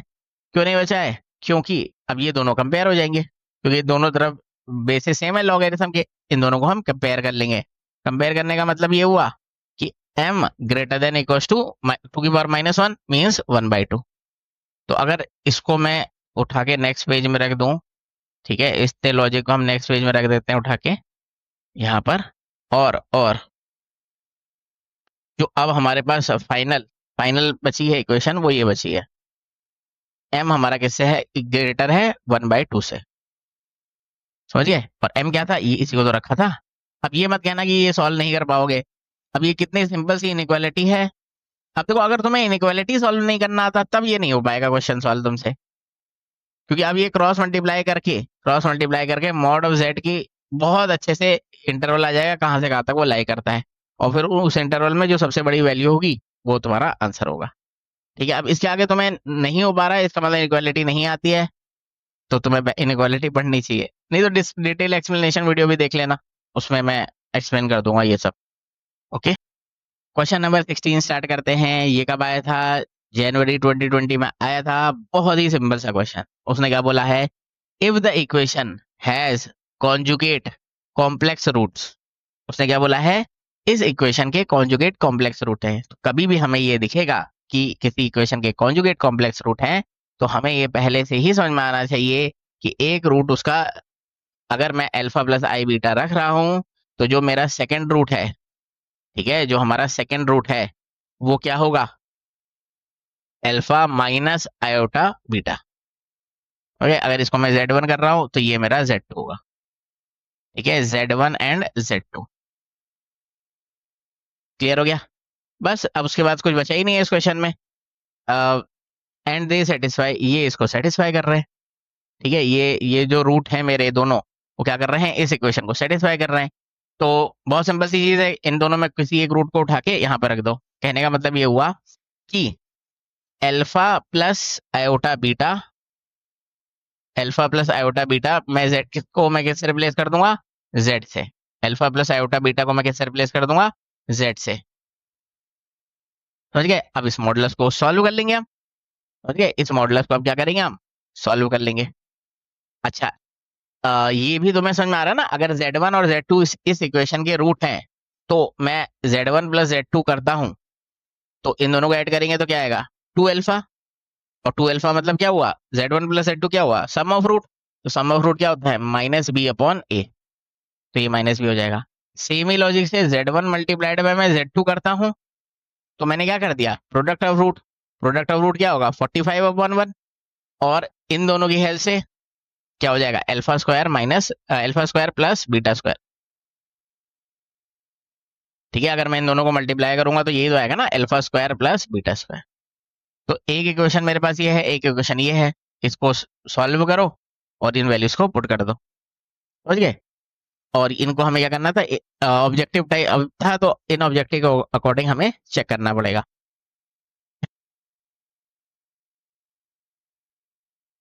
तो बस अब इसके आगे तुम्हें खुद सॉल्व करना है। पॉज करो, ट्राई करो और इसे फर्दर सॉल्व करो। ओके ओके, तो स्टार्ट करते हैं क्वेश्चन नंबर 17। ये कब आया था, जेई में 2024 का पीवाईक्यू है। बहुत ही सिंपल सा क्वेश्चन है, बेसिक ऑब्जर्वेशन से ये सॉल्व हो जाएगा। कैसे? देखो, उसने ये बोला है कि अल्फा और बीटा क्या है, इस इक्वेशन के रूट है। क्लियर हो गया? फिर हमें चाहिए क्या, अल्टीमेटली हमें चाहिए अल्फा और 6 4, बीटा पावर 4 और अल्फा स्क्वायर। समझ गए? अब जो इस क्वेश्चन की अप्रोच होगी ना, वो ये होगी कि हमें ऑब्जर्व ये करना है कि अल्टीमेटली हमें क्या चाहिए, ये चाहिए। और जो अल्टीमेटली हमें चाहिए वहां पे क्या दिख रहा है, alpha power 6, alpha power 4, alpha square और बीटा पावर 4। अगर मुझे किसी तरह alpha square, alpha 4, alpha 6 and beta 4 मिल जाए, तो कोई प्रॉब्लम ही नहीं है फिर क्वेश्चन को सॉल्व करने में। वैल्यू पुट करो, आंसर आ जाएगा। अब मेन थिंग है ये वैल्यूज कैसे आएगी। तो इसका भी बहुत ही बेसिक सा अप्रोच है, वो ये है कि क्योंकि अल्फा और बीटा इस इक्वेशन के रूट हैं, तो इसका मतलब क्या हुआ, ये दोनों इसको सेटिस्फाई करेंगे। सेटिस्फाई करने का मतलब ये हुआ कि अल्फा को मैं इस एक्स से रिप्लेस कर सकता हूं। तो मुझे क्या मिल जाएगा, alpha square minus alpha plus 2 is equal to 0। Clear हो गया? तो और यहीं से ही यहां से ही मुझे क्या दिख रहा है, alpha square is equal to 2 alpha minus 2। इसको राइट पे ले जाएंगे तो यही आएगा। तो मेरी फर्स्ट प्रॉब्लम तो सॉल्व हो गई।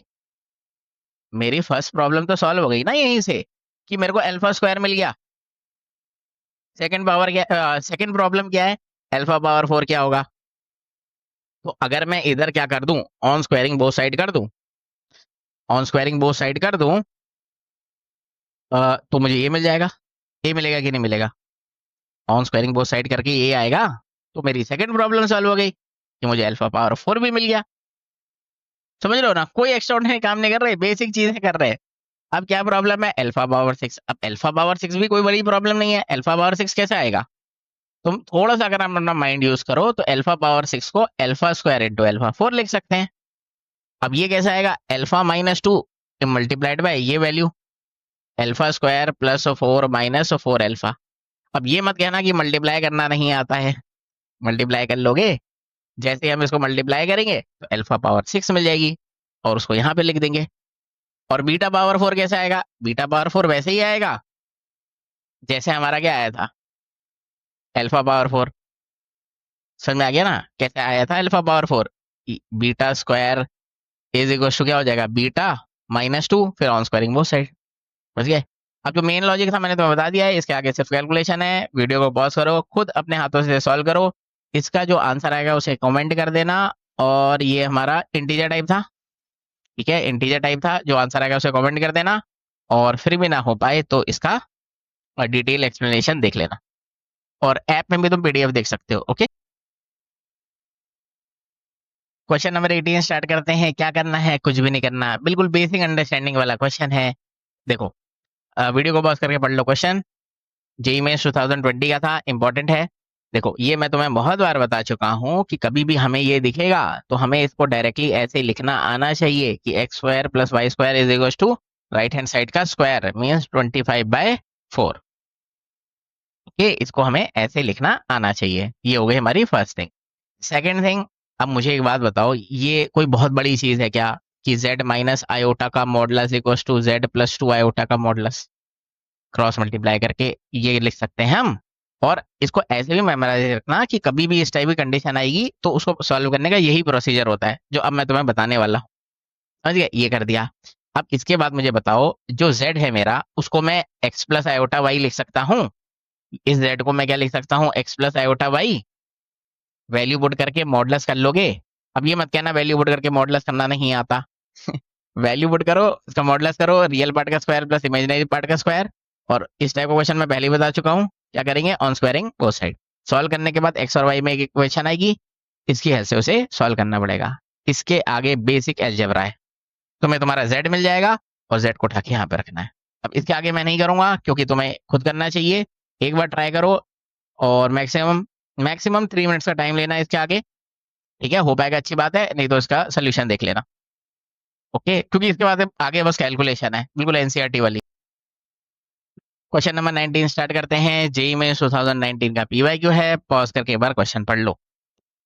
अब अगर तुमने स्टार्टिंग से जैसे मैंने बोला था वैसे सॉल्व किया होगा तो तुम्हें तुम्हें इसको देखते ही ये समझ में आ रहा होगा कि ये न्यूमरेटर है। ये मैंने तुम्हें बहुत सारे क्वेश्चन में बता दिया है कि 1 प्लस आयोटा का स्क्वायर तुम्हें देखते ही 2 आयोटा लिखना आना चाहिए। ओके, और डिनोमिनेटर में क्या है? वो वैसी वैल्यू है। अब इसने क्वेश्चन में ये बोला है कि इस वैल्यू का मैग्नीट्यूड ये है। तो इसका क्या मतलब हुआ? इसका बहुत ही सिंपल सा मीनिंग है कि अगर मैं इस वैल्यू का क्या कर दूं? मॉडुलस कर दूं, तो जो आंसर आएगा उसको हम क्या बोलते हैं? मैग्नीट्यूड। तो इसका मतलब क्या हुआ? इस वैल्यू का अगर मैग्नीट्यूड ये है तो इस वैल्यू का मॉडुलस क्या होगा? यही होगा। अच्छा, अब ये बिल्कुल ही बेसिक सा फॉर्मूला है कि कभी भी ऐसे लिखा होगा numerator upon denominator whole modulus. तो उस मॉडुलस को हम दोनों पार्ट्स में, न्यूमरेटर और डिनोमिनेटर में, ऐसे डिवाइड कर सकते हैं। कैसे डिवाइड कर सकते हैं? ऐसे। अब इसके आगे तुम मुझे कितना ही बोलोगे तो मैं आगे नहीं बताऊंगा, क्योंकि अब ये मत कहना कि मॉडुलस कैलकुलेट करना नहीं आता है, एनसीईआरटी की चीज है। न्यूमरेटर का मॉडुलस करो, डिनोमिनेटर का मॉडुलस करो, क्रॉस मल्टीप्लाई करके सॉल्व करो, ए तुम्हें मिल जाएगा। अब ए मिल गया तो वापस उससे उठा के यहाँ पे रख दो। यहाँ पे उठा के रखोगे तो जेड मिल जाएगा। और अल्टीमेटली हमें क्या चाहिए? अगर तुम्हें समझ में नहीं आ रहा है तो ये जेड का ऐसे लिखा हुआ है, कॉन्जुगेट। ठीक है, तो करना क्या है इसके आगे? मॉडुलस करके क्रॉस मल्टीप्लाई सॉल्व करके ए आएगा, ए को उठा के इधर रखो, फिर जेड आ जाएगा, जेड का कॉन्जुगेट कर दोगे तो तुम्हें तुम्हारा आंसर मिल जाएगा। तो यहीं पर वीडियो को पॉज करो और इसे सॉल्व करो।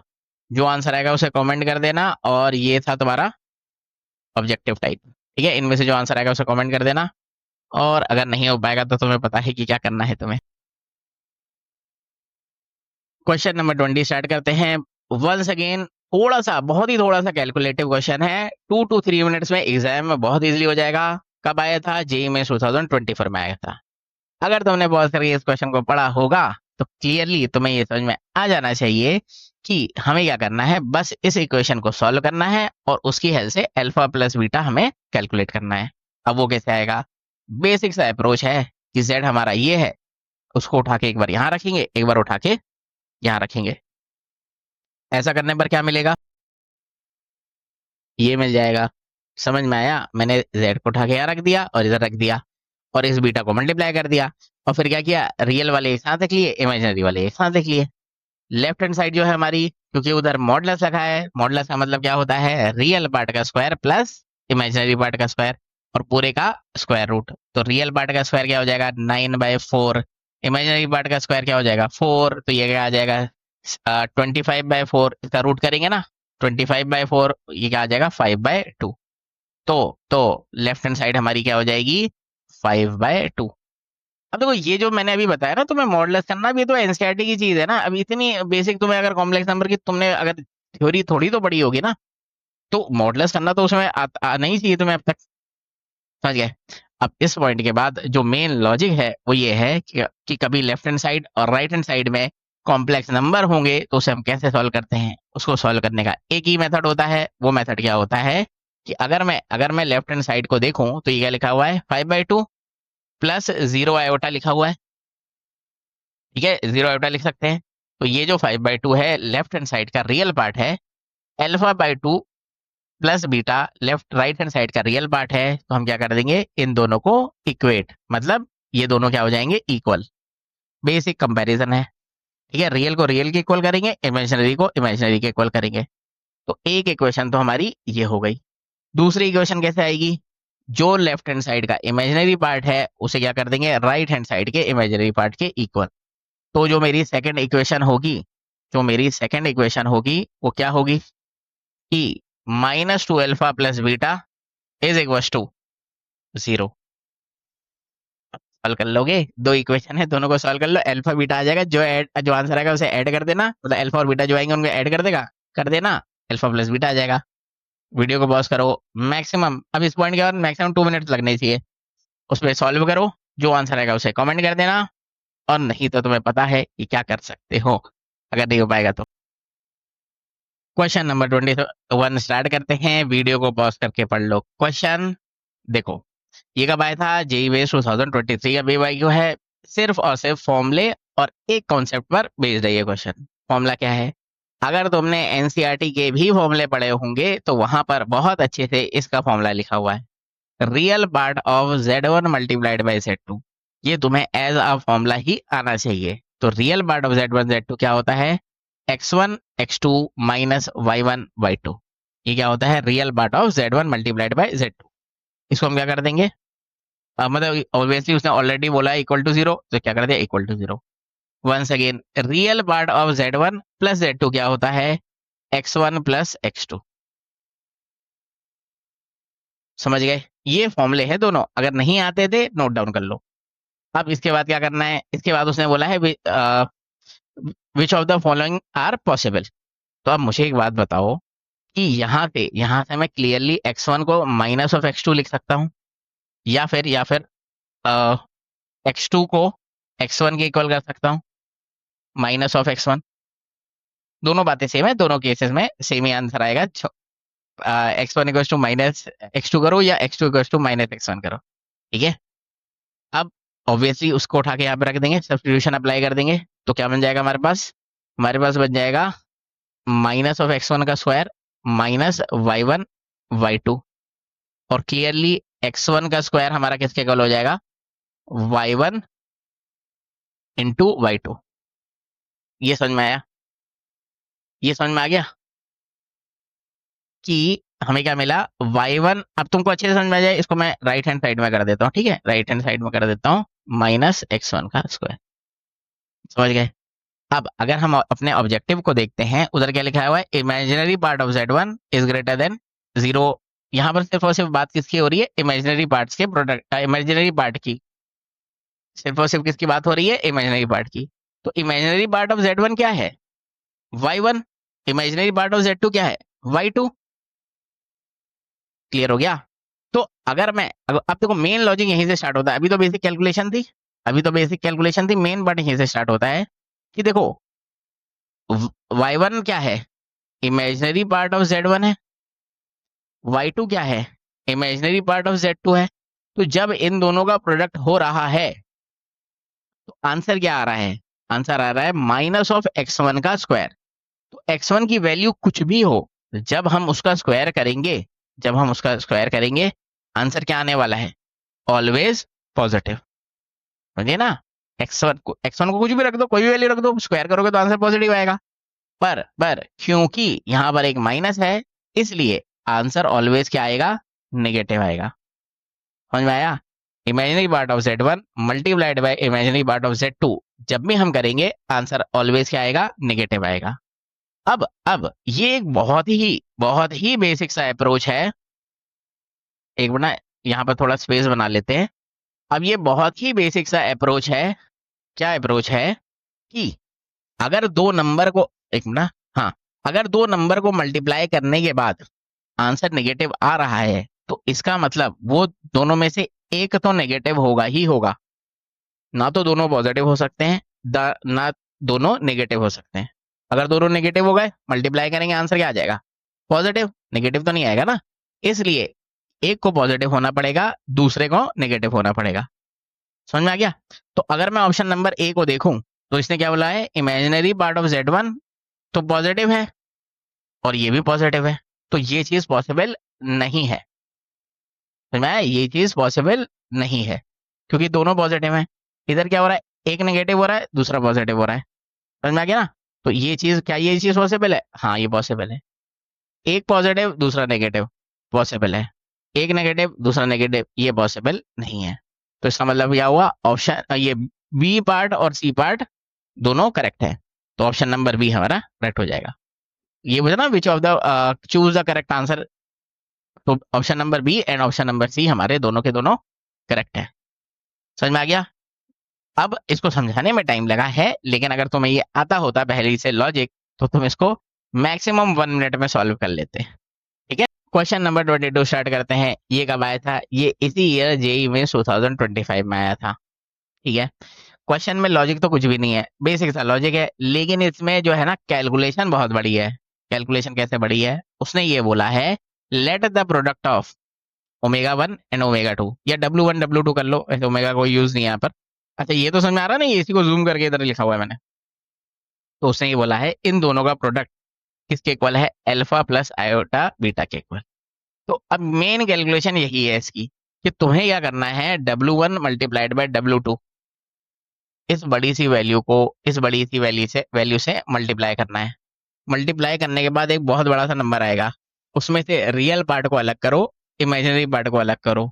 जो तुम्हारा रियल पार्ट होगा ऑब्वियसली वो अल्फा होगा, और जो इमेजिनरी पार्ट होगा वो बीटा होगा। समझ गए? फिर तुम्हें क्या करना है, P and Q be the maximum and minimum values of alpha plus beta. वो जो अल्फा और बीटा आएगा उसको क्या करना है, ऐड करना है। ऐड करने के बाद वो जो फाइनल कंक्लूजन बचेगा तुम्हारा, उसमें पी उसकी क्या है, मैक्सिमम वैल्यू आएगी, फिर उसका मैक्सिमम वैल्यू पी होगी और मिनिमम वैल्यू क्या होगी, क्यू होगी। तो अब इस क्वेश्चन में मेन चीज यही है कि इसे मल्टीप्लाई कैसे करना है। समझिए? और मल्टीप्लाई करने का एक ही मेथड होता है, मल्टीप्लाई कर दो बस। तो वो जो बड़ी सी वैल्यू आएगी उसमें कुछ कैंसिलेशन होंगे और एक आंसर आएगा तुम्हारे पास। ठीक है, तो अब इसके आगे मैं यहाँ पे सॉल्व नहीं कर रहा हूँ, डिटेल एक्सप्लेनेशन वीडियो बना दूंगा जिसमें सॉल्व कर दूंगा, क्योंकि बस मल्टीप्लाई करना है। ठीक है, तो रेकमेंडेड यही है, मैक्सिमम 2 to 3 मिनट्स में तुम खुद इसको मल्टीप्लाई करने का ट्राई करो और चेक करो क्या तुम रियल और इमेजिनरी को अलग अलग कर पा रहे हो। और जब एक बार वो अलग अलग हो जाए तो फिर उन दोनों को ऐड कर दो। ठीक है, और ऐड करने के बाद जो आंसर आएगा उसकी एक मिनिमम वैल्यू होगी, एक मैक्सिमम वैल्यू होगी। ठीक है, तो इसके आगे तुम्हें खुद करना है, ट्राई करो 2 to 3 मिनट्स में। अगर आंसर आ जाए तो कमेंट कर देना, ये इनमें से तुम्हारा आंसर है। नहीं हो पाएगा तो डिटेल एक्सप्लेनेशन में बता दूंगा मैं, क्योंकि उसको मल्टीप्लाई करने और समझाने में बहुत टाइम लग जाएगा। ओके, क्वेश्चन नंबर 23 स्टार्ट करते वंस अगेन। बिल्कुल ही इजी सा क्वेश्चन है, जेई में 2019 में आया था। अब मुझे एक बात बताओ, ये क्या लिखा हुआ है? ए प्लस बी का होल क्यूब का फॉर्मूला अप्लाई होगा, या फिर हम क्या करें, इसको थोड़ा इजी बनाने के लिए अगर मैं एलसीएम लेके सॉल्व करूँ, माइनस कॉमन निकाल लूँ, तो ये कुछ एक मिनट, ये कुछ ऐसे ही लिखा हुआ है, ये कुछ ऐसे ही लिखा हुआ है। एलसीएम लेके सॉल्व किया तो ये आएगा, माइनस बाहर निकाल लिया, और राइट हैंड साइड में क्या लिखा हुआ है, x plus iota y upon 27। 27 cancel हो गया, तो हमें क्या मिला, -6 प्लस आयोटा का cube is equal to x plus iota y. अब ये मत बोलना कि ए प्लस बी का क्यूब का फॉर्मूला नहीं आता। ओके, अब ए प्लस बी का होल क्यूब का फॉर्मूला अप्लाई करो, एक लेफ्ट हैंड साइड आएगी, राइट हैंड साइड आएगी। ये चीज मैं तुम्हें बहुत बार बता चुका हूँ कि कभी भी लेफ्ट हैंड साइड और राइट हैंड साइड में कॉम्प्लेक्स नंबर होगा तो हम क्या करेंगे, राइट के रियल को लेफ्ट के रियल के इक्वल करेंगे, राइट के इमेजिनरी को लेफ्ट वाले के इमेजिनरी के इक्वल करेंगे। दो इक्वेशन आएंगी, उनको सॉल्व कर डालेंगे। ठीक है, अब जो मैंने बोला अगर समझ में आ गया है तो पॉज करके एक बार ट्राई करो, नहीं हो पाएगा तो तुम्हें पता है कि आगे क्या करना है। ठीक है, क्वेश्चन नंबर 24 स्टार्ट करते हैं। अब ये थोड़ा सा कॉम्प्लेक्स है। ठीक है, थोड़ा सा कॉम्प्लेक्स क्वेश्चन है, दिखने में सिंपल सा है बट इंपॉर्टेंट भी है, जेई में 2021 में आया था ना। कुछ चीजें हैं जो मैं तुम्हें बता चुका हूँ, उनको फिर से सुन लो कि ये तो मैंने तुम्हें पहले ही बताया ना, 1 + आयोटा का स्क्वायर किसके इक्वल होता है, -2 आयोटा के इक्वल, समझिए ना। अब इधर करना क्या है, इधर करना ये है कि हमें n की एक ऐसी वैल्यू चाहिए, n की एक ऐसी वैल्यू चाहिए कि जिसको कि हम यहाँ पुट करें, यहाँ पुट करें, ठीक है। अच्छा वो भी पॉजिटिव इंटीजर होना चाहिए ना, मीन्स 1 रख सकते हैं, 2 रख सकते हैं, 3 4 5 6 ऐसे, ठीक है, पॉजिटिव इंटीजर होना चाहिए। ऐसी कौन सी वैल्यू मैं इधर पुट करूं कि क्या आ जाए, उसका ओवरऑल इस पूरे का आंसर क्या आ जाए, पॉजिटिव इंटीजर, समझ गया ना। तो कुछ ऑब्जर्वेशन है हम अप्लाई कर सकते हैं जिससे हम इसको थोड़ा इजीली सॉल्व कर पाए। वो ऑब्जर्वेशन क्या है कि देखो 2⁻n iota ratio power n, समझ गया ना, क्योंकि अल्टीमेटली हमें क्या चाहिए, पॉजिटिव इंटीजर, तो इसका तो कोई रोल ही नहीं है, क्योंकि n तो तुम कुछ भी रख लो, ये तो आंसर पॉजिटिव ही आने वाला है ना, ये वाला तो आंसर पॉजिटिव ही आने वाला है, क्योंकि ये ऑलवेज पॉजिटिव आएगा, तो इसको तो रिमूव कर दो। फिर 1 - आयोटा, अब 1 - आयोटा का स्क्वायर तो हमें पता है क्या होता है, -2 आयोटा, तो मैं इसको ऐसे भी लिख सकता हूँ, इसको मैं ऐसे भी लिख सकता हूँ कि अगर टेकिंग पावर 1/2 बोथ साइड, यहाँ पे पावर 1/2 बोथ साइड करेंगे तो ये कुछ ऐसा हो जाएगा, समझ में आया, ये कुछ ऐसा हो जाएगा, और 1 - आयोटा इसके इक्वल हो जाएगा, तो वैल्यू पुट कर दी, तो -2 आयोटा n माइनस, क्या बन गया, n-2/2, क्लियर हो गया। अब इस पॉइंट के बाद इसका बेस्ट मेथड यही है कि तुम क्या करो, हिट एंड ट्रायल से इसे सॉल्व करो, n को पहले 1 रखो, 2 रखो, 3 रखो, ऐसे कर करके जब तक तुम्हारा आंसर, अच्छा जब तक तुम्हारा मतलब पॉजिटिव इंटीग्रल वैल्यू नहीं आ जाती, समझ गए। एक चीज और है जो तुम्हें यहाँ पे ऑब्जर्व कर सकते हो, जिससे थोड़ी तुम्हारी कैलकुलेशन कम हो जाएगी, वो ये है कि देखो आई की जो पावर होती है ना, 1 2 3, इनकी वैल्यूज आ जाती हैं, ठीक है, इनकी वैल्यू जब हम सॉल्व करेंगे तभी एक इंटीजर आ पाएगा ना, जब आई का स्क्वायर होगा, आई 4 होगा, तभी तो एक इंटीजर आएगा ना। तो इस बात को समझो कि ये जो पावर है, ये जो पावर है, ये हमेशा क्या होनी चाहिए, इंटीजर होनी चाहिए, मीन्स एन को मैं यहाँ पर 2 रख सकता हूँ, 4 रख सकता हूँ, 6 रख सकता हूँ, क्योंकि अगर मैंने 3 रख दिया तो क्या आ जाएगा, आयोटा की पावर 1/2, आयोटा की पावर 1/2 है, आ जाएगी, तो पॉजिटिव इंटीजर तो आंसर आएगा ही नहीं। तो हम अपनी कैलकुलेशन थोड़ी सी कम ऐसे कर सकते हैं कि एन को पहले 2 रखें, 4 रखें, 6 रखें, 8 रखें, समझ में आया।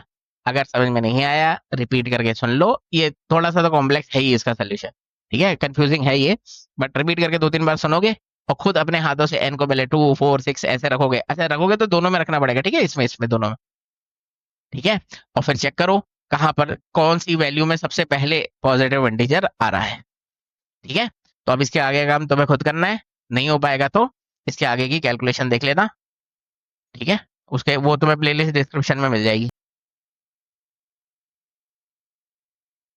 Once again question number 25 start करते हैं। ये कब आया था, जेई में 2020 में आया था। सेम जो अभी तक मैंने तुम्हें लॉजिक बताए हैं उन्हीं पर बेस्ड है ये क्वेश्चन। इसने बोला है कि ये वैल्यू 1 के इक्वल है, ये वैल्यू 1 के इक्वल है, तो अगर मैं इन दोनों वैल्यूज को इंडिविजुअली लिखूं, इन दोनों वैल्यूज को मैं इंडिविजुअली लिखूं, तो ये कुछ ऐसा लिखा हुआ है, ये समझ में आ रहा है ना, या इसको एक बार और अच्छे से लिखते हैं, रुको, ये कुछ ऐसा लिखा हुआ है, ये कुछ ऐसा लिखा हुआ है, फर्स्ट थिंग तो ये लिखी हुई है whole power m/2, whole power m/2 is equal to 1, हो गया ना। दूसरी इक्वेशन ऐसे आएगी। अब मुझे एक बात बताओ, ये जो इक्वेशन है, ये जो इक्वेशन है, इसे इसके अंडर में इसको मैं सॉल्व करने के लिए रैशनलाइज कर सकता हूँ। रैशनलाइज कैसे करते हैं, जो डिनोमिनेटर होता है, ऐसे तो करते हैं ना, डिनोमिनेटर होता है नेगेटिव है तो प्लस से मल्टीप्लाई और डिवाइड कर दिया, अब इतना तो आता ही होगा, ओके, तो ये आ गया। फिर उसके बाद अब इसे सॉल्व कर लो, सॉल्व करेंगे क्या आएगा, 1 + आयोटा का स्क्वायर, क्या आ जाएगा, 1 + आयोटा का होल स्क्वायर, ये बन जाएगा ना, ये बन जाएगा 1 + आयोटा का स्क्वायर। तो अब मुझे एक बात बताओ, ये तो मैं तुम्हें बहुत बार बता चुका हूँ, 1 + आयोटा का स्क्वायर क्या होता है, 2 टाइम्स आयोटा, तो इसको देखते ही हम क्या लिख लेंगे, 2 आयोटा, और डिनोमिनेटर में क्या आ जाएगा, a + b a square minus b square का फॉर्मूला अप्लाई करेंगे तो क्लियरली इसका आंसर क्या आ जाएगा, 2, तो डिनोमिनेटर में क्या आ गया 2 power m/2 is equal to 1। 2 और 2 हमने क्या कर दिया, कैंसिल आउट कर दिया। 2 और 2 हमने क्या कर दिया, कैंसिल आउट कर दिया। तो ये क्या बन गया, आयोटा पावर m/2 क्या हो जाएगा 1। तो ये 1 कब होगा, जब m क्या हो सकता है 8 हो सकता है, ठीक है, 16 हो सकता है, 24।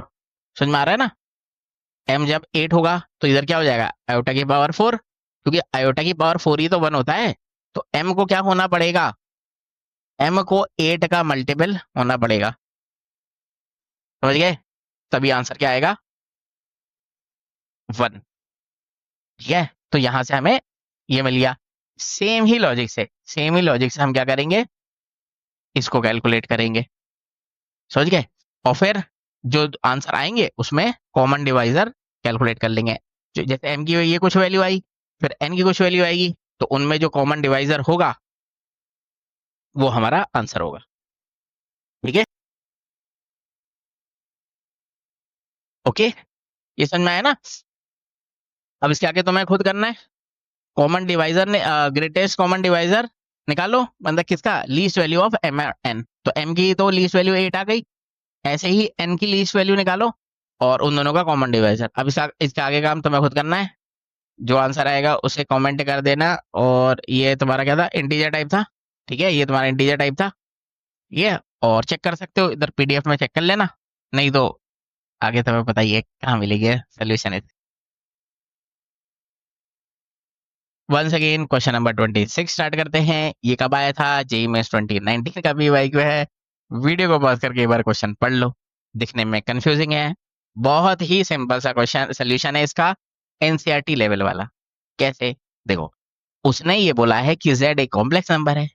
अब मुझे एक बात बताओ, अगर z एक कॉम्प्लेक्स नंबर है तो उसे हम क्या लिखते हैं, जनरली उसे हम x plus iota why he तो लिखते हैं, फर्स्ट थिंग।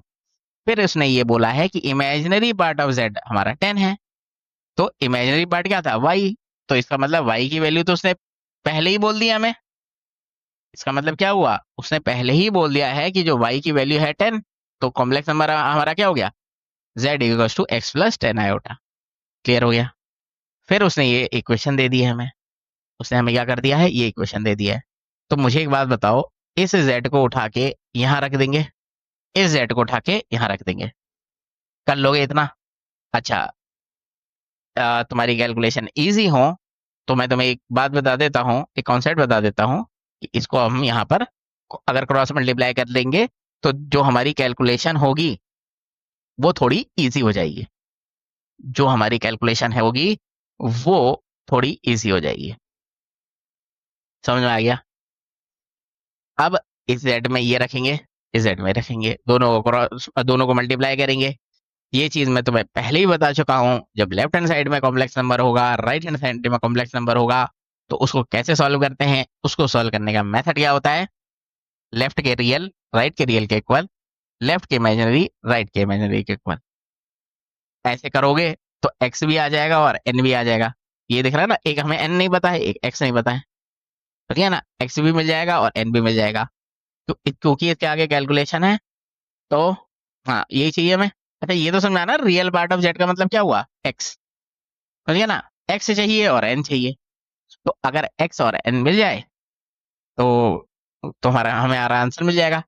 तो वीडियो को पॉज करो, मैक्सिमम 3 मिनट के अंदर में इसे ट्राई करो। मतलब ज़्यादा टाइम वेस्ट मत करना, 3 मिनट्स में हो जाए तो अच्छी बात है, नहीं तो सोल्यूशन देख लेना। और जो अगर आंसर आ गया तो कमेंट कर देना जो भी आंसर है। ओके, क्वेश्चन नंबर 27 स्टार्ट करते हैं। ये कब आया था, जेईई मेंस 2019 में आया था। क्या ये टफ क्वेश्चन है, नहीं, बहुत ही सिंपल सा क्वेश्चन है। क्या करना है, बिल्कुल एनसीईआरटी लेवल का है, अप्रोच मैटर करती है। अप्रोच भी क्या है, कोई बेसिक सी चीज है। उसने ये बोला है जेड भी इधर वैसा होना चाहिए कॉम्प्लेक्स नंबर, ठीक है, जेड भी कॉम्प्लेक्स नंबर सच दैट। अब क्योंकि जेड एक कॉम्प्लेक्स नंबर है, ये तो हमें बहुत अच्छे से पता है कि उसको हम क्या कर लेंगे, एक्स प्लस आयोटा वाई। ये लास्ट क्वेश्चन में भी बताया था। फिर उसने हमें एक इक्वेशन दे दी है, इधर क्या लिखा हुआ है, mod of Z. Mod of Z को क्या लिख सकते हैं, मॉड ऑफ जेड, एक मिनट, ये क्या कर दिया मैंने, मॉड ऑफ जेड को क्या लिख सकते हैं, इसका मॉडुलस। इसका मॉडुलस क्या होता है? रियल पार्ट का स्क्वायर प्लस इमेजिनरी पार्ट का square, x square plus y square, और उसका क्या हो जाएगा? Square root. समझ गए? फिर क्या लिखा हुआ है? 3 प्लस आयोटा, फिर क्या लिखा हुआ है? Plus z. फिर क्या लिखा हुआ है? Plus z. Z means x plus iota y. और राइट हैंड साइड में क्या लिखा हुआ है? 3 plus iota.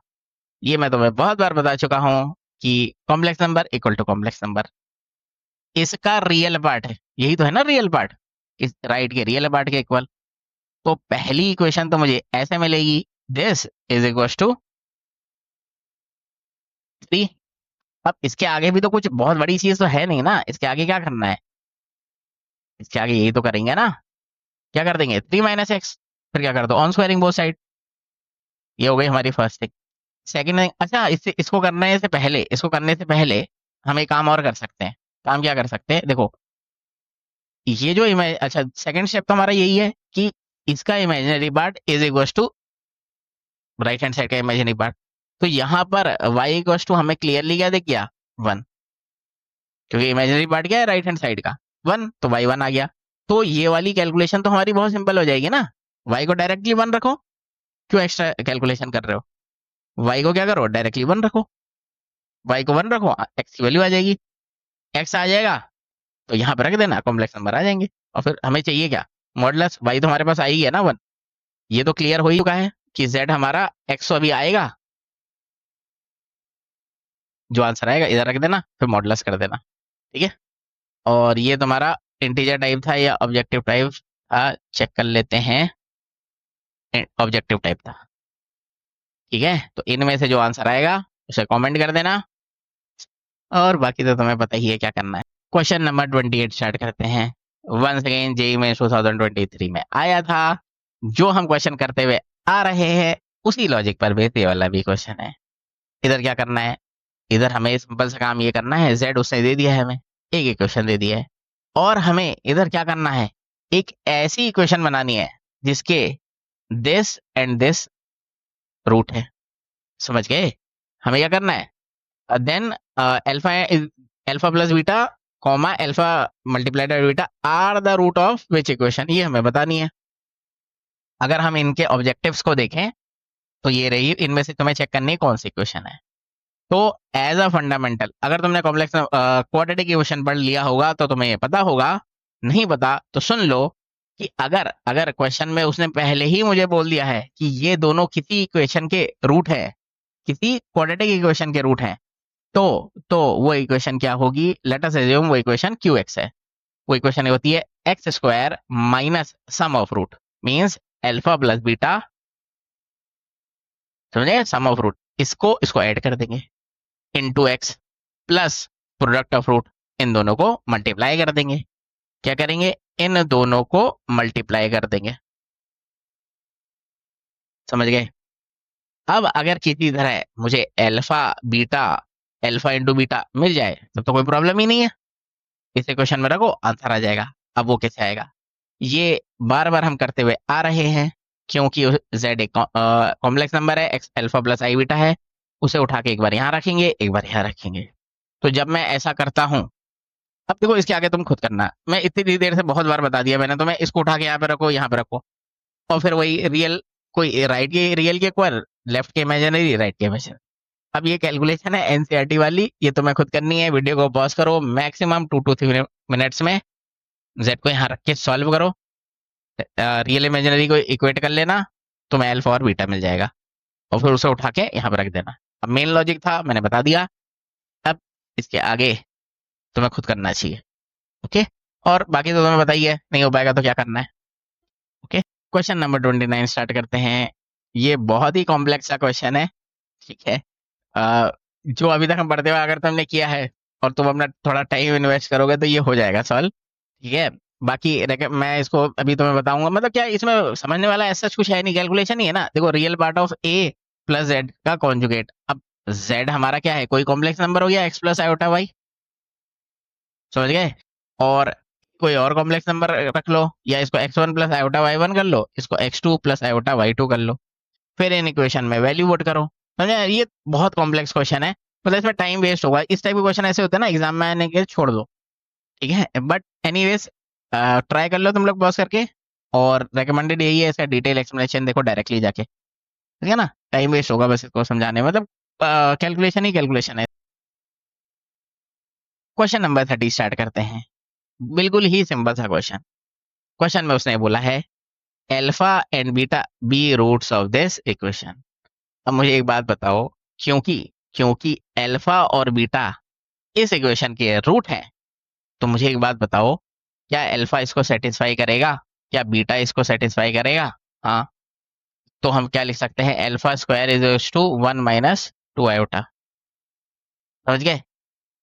Beta square is to क्या लिख सकते हैं, 1 माइनस 2 आयोटा, समझ गए? क्योंकि अल्फा बीटा दोनों इसको सेटिस्फाई कर रहे हैं ना। अब मुझे एक बात बताओ, यहां पर क्या लिखा हुआ है, अल्फा पावर 8। तो ये जो अल्फा पावर 8 है, क्या मैं इसको अल्फा स्क्वायर की पावर 4 लिख सकता हूं? समझ गए? क्या लिख सकता हूं, अल्फा स्क्वायर की पावर 4। या फिर हम काम एक काम ये करें, कि यहां पर क्या कर दे, ऑन स्क्वायरिंग बोथ साइड्स। तो ये अल्फा 4 हो गया, स्क्वायरिंग बोथ साइड कर दी, तो ये 1 आया, +4 आया, और -4 आयोटा आ गया। समझ में आया? ये था A square plus B square -2ab। तो क्लियरली क्या बन गया, 5 माइनस 4 आयोटा। समझ में आ गया क्या बन गया, 5 माइनस 4 आयोटा। और अगर मैं once again on squaring both sides कर दूं, तो ये क्या बनेगा, 25 प्लस 16 माइनस 40 आयोटा। बनेगा कि नहीं बनेगा? तो ये मिल गया अल्फा पावर 8। अब थोड़ा सा अगर तुम अपना माइंड यूज करो, तो बीटा स्क्वायर हमारा जो है, वो भी तो अल्फा स्क्वायर सेम ही तो है ना। समझ में आ गया, सेम ही है। तो अगर मैं इसकी पावर 8 करूंगा, तो भी तो यही आएगा ना, 25 प्लस 16 माइनस 40 आयोटा। ठीक है, यही आएगा। समझ गए? अब क्या करना है, इन दोनों को ऐड कर दो। तो alpha power 8 plus beta power 8 is equal to क्या हो जाएगा, 41 82। ठीक है, 82। ये मैंने 4 क्यों लिख दिया, इधर 40 होगा ना, माइनस। क्वेश्चन नंबर 30 स्टार्ट करते हैं। बिल्कुल ही सिंपल सा क्वेश्चन, ऐसा क्वेश्चन अभी हम पहले भी कर चुके हैं। अल्फा बीटा इस इक्वेशन के रूट हैं, तो अगर अल्फा बीटा इस इक्वेशन के रूट है तो सेटिस्फाई करेंगे। तो यहाँ पर मैं इस एक्स को अल्फा से रिप्लेस कर सकता हूँ, इस एक्स को मैं बीटा से रिप्लेस कर सकता हूँ। तो अगर मैं अल्फा से रिप्लेस करता हूँ, तो ये मिल जाएगा। अगर मैं बीटा से रिप्लेस करता हूँ, तब भी यही मिलेगा। समझिए ना, इसका मतलब क्लियर ये हो गया कि ये और ये दोनों बातें सेम ही हैं। समझ गया ना, दोनों बातें सेम ही है। तो इसको मैं इसको मैं ऐसे भी लिख सकता हूँ, 2 अल्फा पावर 8, क्योंकि वैल्यूज तो सेम ही है ना। क्लियर हो गया?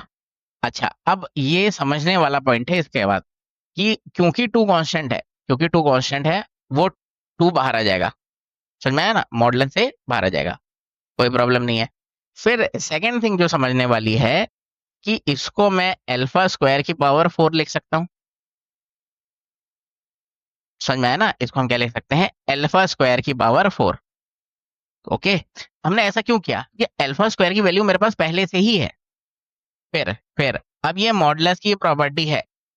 अगर तुमने फॉर्मूला एनसीईआरटी में या कोई जेई की मतलब कुछ भी वीडियो देखे होंगे या थोड़ी प्रिपरेशन की होगी, तो तुम्हें उधर ये फॉर्मूला पता होगा। नहीं पता तो सुन लो, मॉडुलस की ये प्रॉपर्टी होती है। सबसे पहली प्रॉपर्टी तो ये 2 बाहर आ गया, ठीक है, ये होती है। सेकंड प्रॉपर्टी क्या होती है, कि इसको मैं ऐसे कर सकता हूँ, मतलब ये पावर को भी मैं ऐसे बाहर निकाल सकता हूँ। समझ में आया? बस अब तो कुछ बचा ही नहीं क्वेश्चन। अल्फा स्क्वायर का मॉडुलस तो कर लोगे, तो इसका मॉडुलस क्या होगा, रियल पार्ट का स्क्वायर प्लस इमेजिनरी पार्ट का स्क्वायर, मींस 1 का स्क्वायर प्लस 2 का स्क्वायर। 4 हो गया 5 √5। और 2, अरे 2 तो था ना, 2 कहाँ गायब कर दिया हमने, 2 था ना, 2 तो पहले से था। ठीक है, 50 आंसर आ गया। सॉरी, इतना सिंपल सही है क्वेश्चन था। ओके, नहीं समझ में आया रिपीट करके सुन लो, ये इंपॉर्टेंट है। ओके, क्वेश्चन नंबर 31 स्टार्ट करते हैं। ये कब आया था? जेईई में 2023 में आया था। ये वाला थोड़ा लेंदी तो है क्वेश्चन, ठीक है। अब इसके लिए तुम्हें मतलब पेन पेपर लेके बैठ के थोड़ा कंसंट्रेशन के साथ सुनना पड़ेगा, तभी हो पाएगा। खुद जब तक कैलकुलेशन नहीं करोगे ना इस क्वेश्चन में, ये नहीं आने वाला समझ में। मैं बेसिक अप्रोच समझा देता हूँ तुम्हें। बेसिक अप्रोच क्या है? देखो, एक बहुत ही कॉम्प्लेक्स सी हमें यहाँ पर इक्वेशन दिख रही है।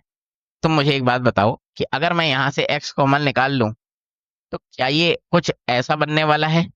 चेक करो, चेक करो, मैं सही लिख रहा हूँ कि नहीं। ठीक है, ये तो साफ साफ दिख रहा है ना, एक्स कॉमन आ जाएगा। एक्स कॉमन निकालने का फायदा क्या हुआ कि एक बार इस ब्रैकेट को जीरो के इक्वल करेंगे, एक बार इसको जीरो के इक्वल करेंगे। तो जब मैं ऐसा करता हूं, तो फर्स्ट इक्वेशन मुझे क्या मिल जाती है? X equal to zero. Clear हो गया? तो मुझे एक रूट मिल गया जीरो। क्या है? Alpha one alpha two up to 7 root है ना इस इक्वेशन के, तो एक रूट तो आ गया ना हमारे पास जीरो। तो let us suppose alpha one हमारा क्या हो गया? जीरो। ये हो गया फर्स्ट रूट। और सेकंड थिंग, उसके बाद फर्दर रूट कैसे आएंगे? हम क्या करेंगे? इसको इक्वल टू जीरो करेंगे। अब इस बड़ी सी इक्वेशन को सॉल्व करना है। थोड़ा सा आसान बना सकते हैं कि एक्स स्क्वायर को हम क्या रख ले? टी रख ले। T cube plus 3t square minus 13t minus 15 is equal to zero. ये क्या बन गई? एक क्यूबिक इक्वेशन। अब ये मत कहना कि क्यूबिक इक्वेशन सॉल्व करनी नहीं आती है। 10th क्लास की चीज है ये। अरे अब क्यूबिक इक्वेशन सॉल्व नहीं करनी आती, तो इसका डिटेल एक्सप्लेनेशन देखो इसके आगे। क्योंकि अब इसके आगे मैं सॉल्व नहीं करूंगा, इसके आगे तुम्हें खुद करना है। टी की वैल्यू आ जाएगी, इसको क्यूबिक को सॉल्व करो, टी की वैल्यू आ जाएगी। अगर टी आ गया तो टी की 3 वैल्यू आएंगी, उनको यहाँ पुट करेंगे तो 6 हो जाएंगी। स्क्वायर है ना, प्लस माइनस हो जाएगा ना। एक्स हमारा क्या हो जाएगा? Plus minus T. तो यहाँ से 3 वैल्यूज आएंगी, इधर आके 6 हो जाएंगी, क्योंकि एक बार प्लस हो गई एक माइनस। तो 6 वैल्यू हो गई, एक वैल्यू हो गई, तो 7 रूट्स मिल गए।